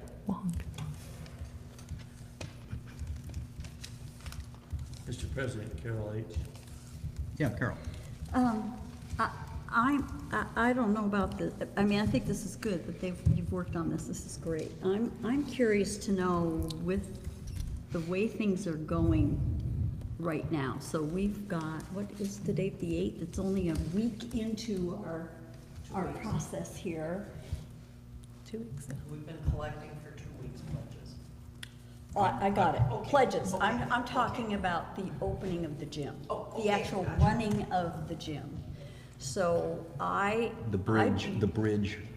bridge time. Yeah. So, I asked about this last time, and I'm still kind of curious, what is the possibility of doing something really as cheaply as we possibly can? Huh? Bare bones. Bare bones, that's the word I would use, but I was a little afraid to, okay, is that fair? All right, bare bones. And I'd be curious to know if we could hang in here. I mean, I think this is great that we've reduced it, but can we reduce it even more, given the fact that it's being run right now very bare bones? We don't have anyone that we've hired. Is there another option? And I'd be anxious to see at the end of maybe not this month, because it's not going to be able to be tabulated at the end of February, but I'm suggesting we look at doing this until maybe the end of March and looking at what has it cost us, what do we absolutely have to add in order to keep this running. I know that there are I'm hearing a lot of objections to doing it that way, but if it could be successful on a very minimal budget, I'd be interested to see what that would cost and what are the challenges. Well, let me ask then, are you speaking against the motion, or are you desiring to make an amendment to the motion? Well, I'm not sure if the motion made is consistent with what I'm suggesting. I'd be happy to make an amendment to it. I mean, but I'm almost thinking we need more information before saying we're approving this budget. So Then I would speak against it, I think, I will in that hold that regard. you are speaking against the I motion on would the say, table at yeah. the moment. Yeah. Mr. President, I'm not in line on this, but I'm not so sure that she is. She's actually speaking for the amendment, or for the motion, but just kind of saying on that 22nd, let's not call that a deadline, let's call that just another step in the process. I So- totally agree that one could interpret it that way, but I gave her the option to choose, and she chose the way she chose. And so that way we can deal with this motion, and All right, vote so- on it, and then if necessary, then we'll go on to another motion. Okay, so, Mr. President, then you have Eric, Linda, and then back to Vanessa. Okay. Eric? I'm curious in the development or the evolution of the task force's focus. Originally, it sounded like for good reasons I understood from Linda that the key card entry system was a no-go for for what you were going to be proposing. And now it sounds like we're going back in the direction of a key card entry system. And I understand the reasons for that, but I'm wondering about the costs that we're lowering it down to are almost 40% less than what was originally contemplated. Now, we have a couple of weeks we have a full week of experience operating the key card entry system. And I'm wondering if staff has given you any feedback on what the costs associated with that so far have been. I'm certain that the key cards cost money, the programming of them, there's a cost associated with. And would now be an appropriate time to ask if staff has statistics like that yet? How many people have signed up? How many paying customers? I do. In fact, Silver sneakers and so on? Mr. President, again, I'm not sure that we're speaking about This motion. is to gain information about how if we have a statistic that could speak to the validity of, is this even a realistic thing that I would want to even extend? All right, but we're not talking about the budget. She's talking about seeing the budget, seeing the pledge count again in the 22nd of February. She's not speaking of the budget whatsoever. I tend to agree that's off topic at the moment. I tend to agree that's off topic at the moment. The motion, as I understand it, completely subject to correction, okay? My understanding of the motion is that you're just saying you want to hold the process of requesting pledges open for until the end of this month, and see if in the meantime you get another approximately $1,000, right? More than that.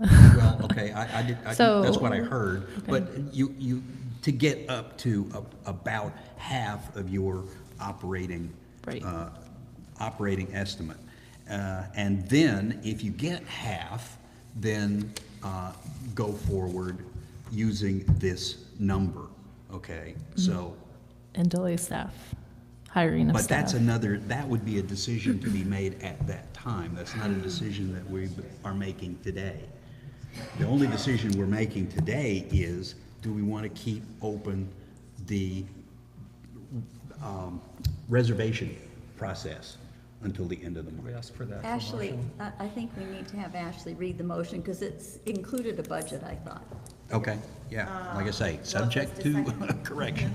To do a second count for the next board meeting to see if they're halfway to the new budget, and if they're halfway, they would open the gym with keyless entry and delay hiring staff. That was what. Right. Okay. And that's why I was asking how realistic half was. And I wanted feedback from staff to find out what our experience in the last 8 days has been on that type of a system. Okay, are you satisfied that Yes, that's? sir. Okay, My fault. let's go forward. So then, Mr. President, you have Linda, Vanessa. I ask a question of staff Of first. staff. Yeah, staff input, and then we'll go in the order that you said. Okay, as you know, we had about 4 days to open the gym with no staff, no budget, and no idea of what equipment was actually ours.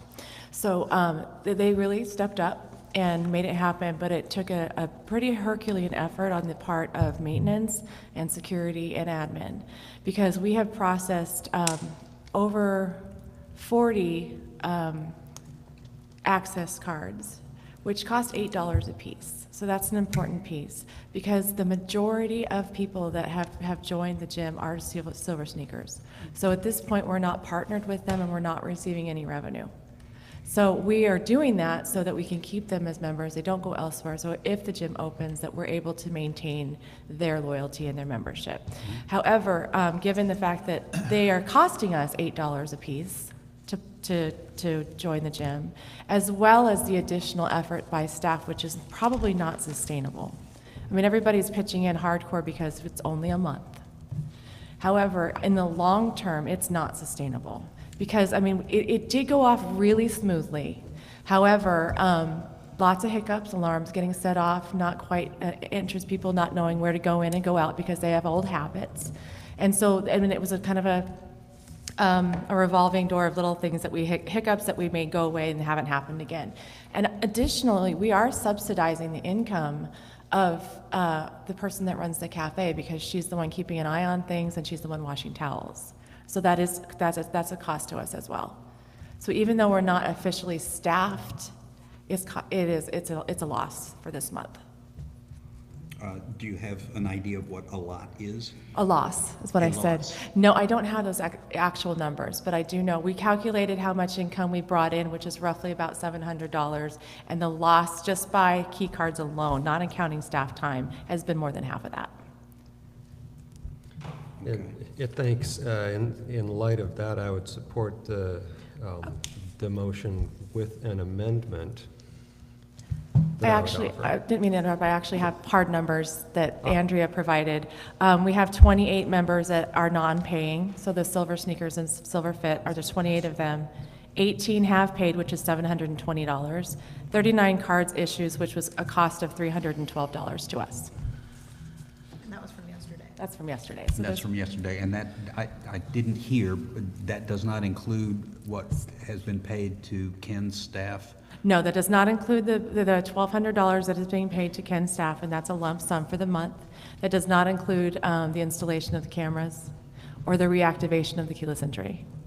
Does... or the additional security that we've required.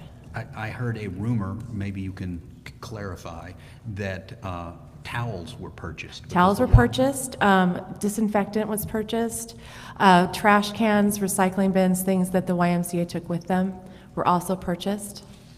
Of course, we're supplying now soap and shampoo and things like that for the dispensers in the bathroom. Everything that it takes to operate in a gym is at cost to us, and we've made roughly $400.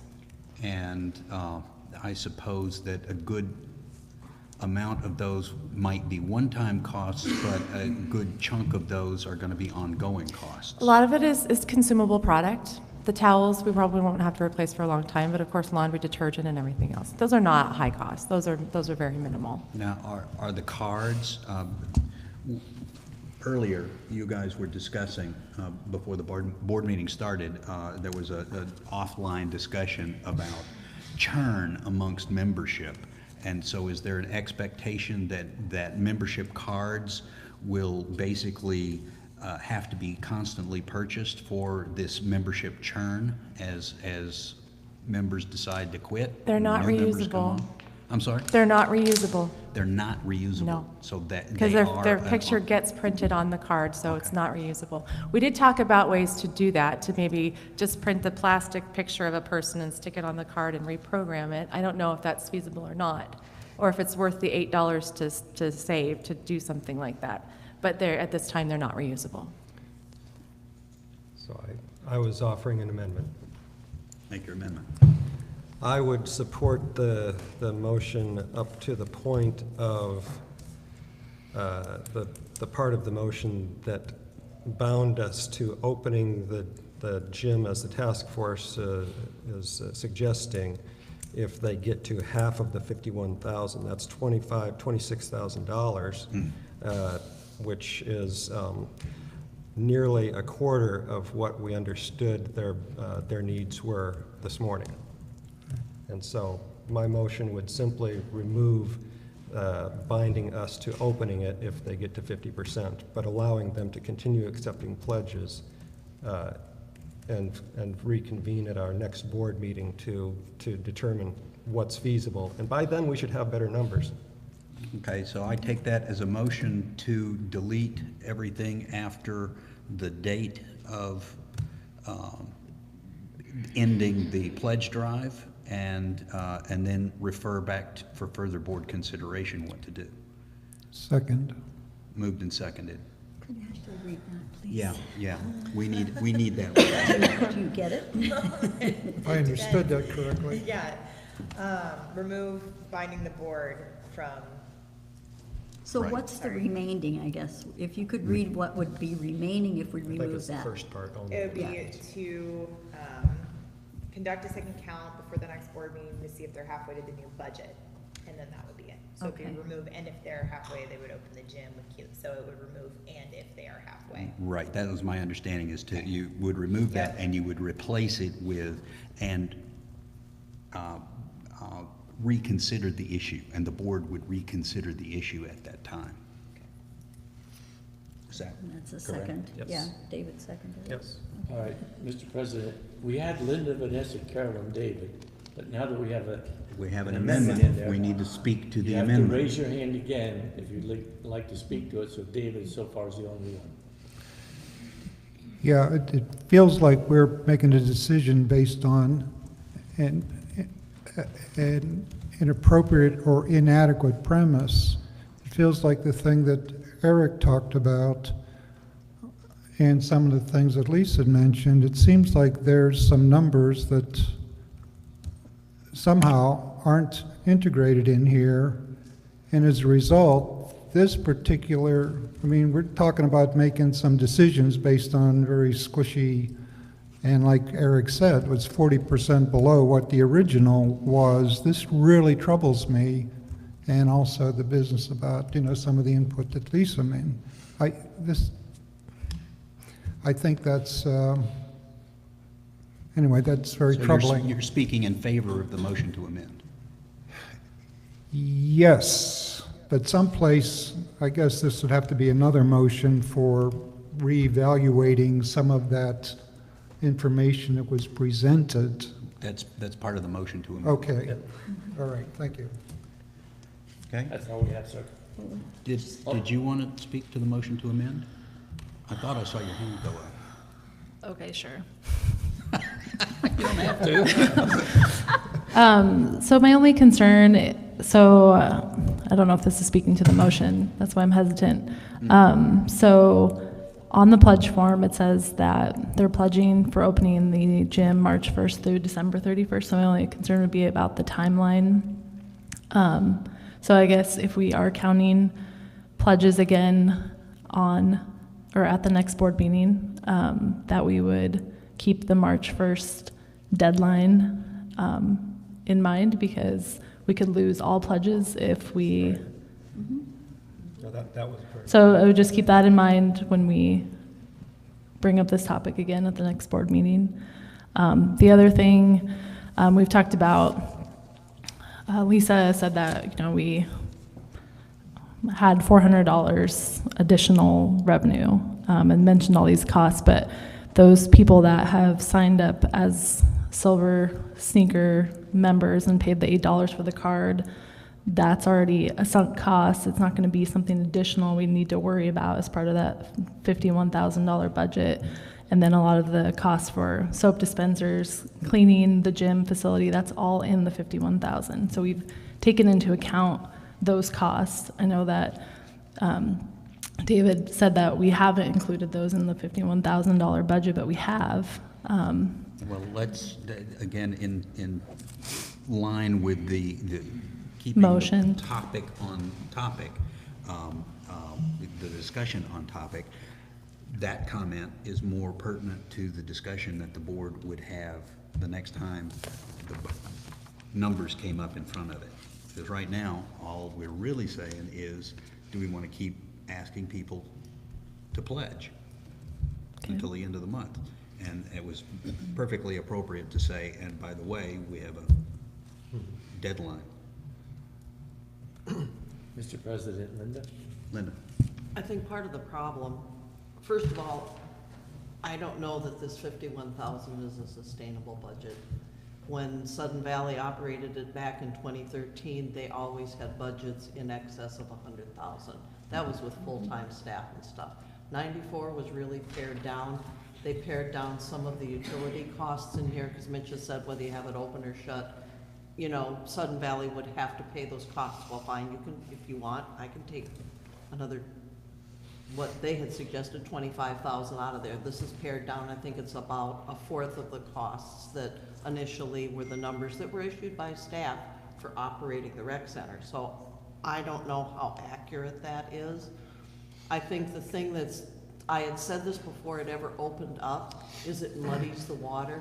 things that are confusing is a lot of people see that the people that have silver sneakers for some reason, and we didn't know that before the gym opened up. A lot of people say, how is that fair to the people that are paying the $40 to use the gym? And they're saying, you know, why? If Silver Sneakers isn't here anymore, we have to have a fully functioning gym, I think, to even get it back here again. We're just simply giving people a get-out-of-free-jail card. In their defense, 11 of those people also pledged. Lisa and I sat down and did a carryover of how many of the people that signed up for Silver Sneakers actually pledged. And I went through and went home with that and looked at it. So that's encouraging to me, that there are those that could take advantage of it for free and have chosen to do, most of them, the yearly amount, that $280 amount. A lot of people are saying they're just gonna sit back and wait and see what happens.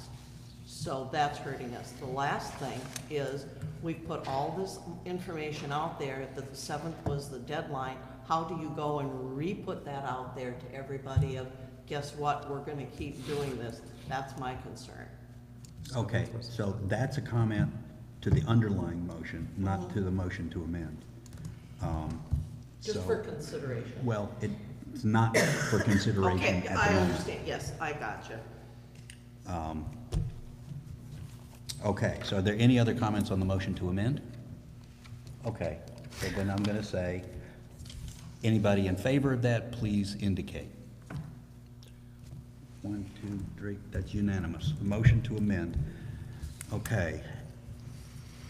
So I'll take my note and change it, and then reconsider. Okay, so now, the motion as it stands is, you guys want to get some more pledges, hopefully to get to the half, let's say 26,000, and then bring it back to the board to reconsider. That's the motion on the floor. Is that the motion? That is the motion on the floor. Did you say Now, 26,000? because we just passed the motion to amend. Could you Could read Ashley the- please read the motion she has it, as she has it? Yeah, sure. Dr. Dale said she would like to do a second count for the next board meeting to say if they're halfway to the new budget, and then the board would reconsider. Okay. Call the question. So, but wouldn't I apologize, but wouldn't the motion to amend already take care of that? Or? No, because the motion, the Now you original have to, motion now you have to was vote on the in two original parts, motion. and you only changed the second part. I took away the binding the board to open it. Oh, I get you. Oh, right. Okay. Don't worry, I struck it out in the minutes, you'll We see it. should make a new Robert's rule. You can't go beyond 2 because I get in trouble. There really was only one. I know. There was only one But we motion. got into 2 and Can we it's like. call the question? Okay, question has been called. The underlying motion is as restated. Okay. Okay, all in favor? Unanimous. Wow, thank you. Simple. Okay. Woo-hoo. We're done. My God, it's only a little after 9. What could we do with all of our extra time? We could ask if there are any additional homeowner comments.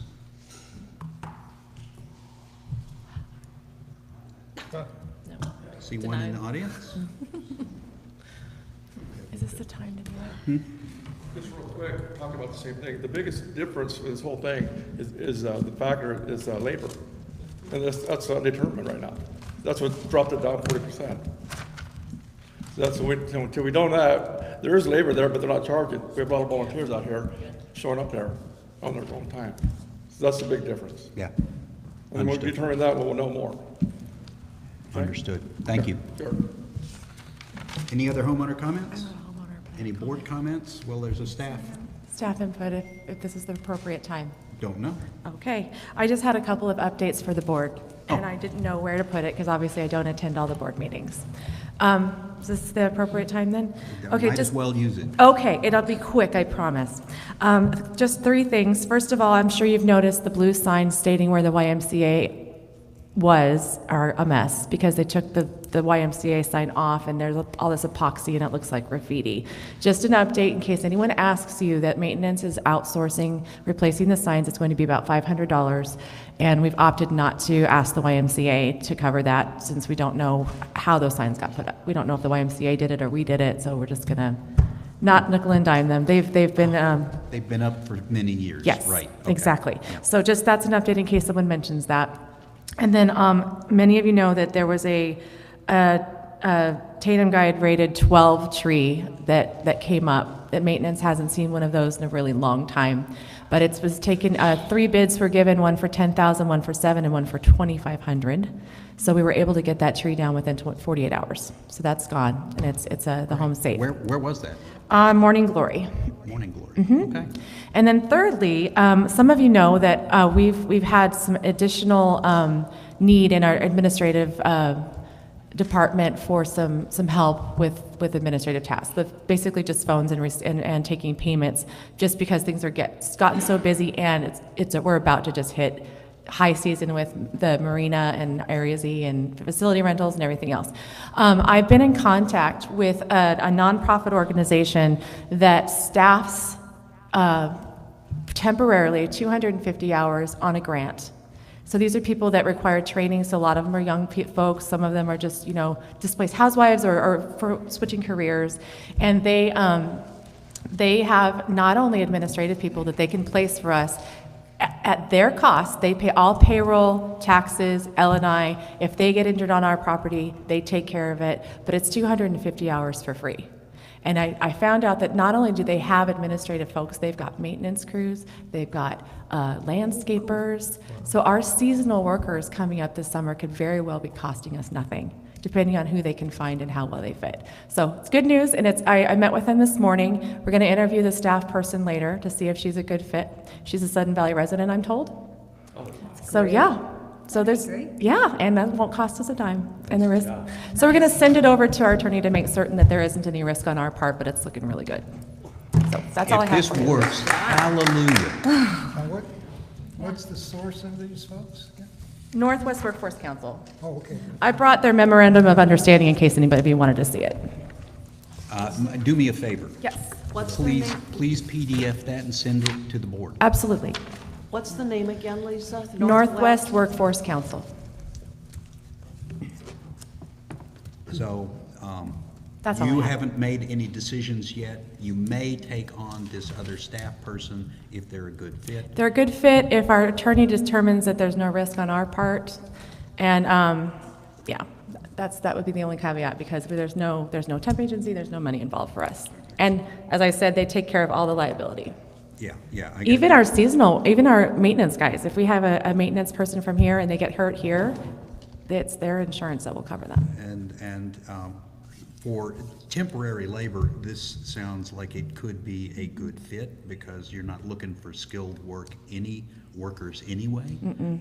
We're like, So and it it's helps good them. thinking, because good thinking. We'll be able to train them as well. It's a win-win. Yeah. So, anyway.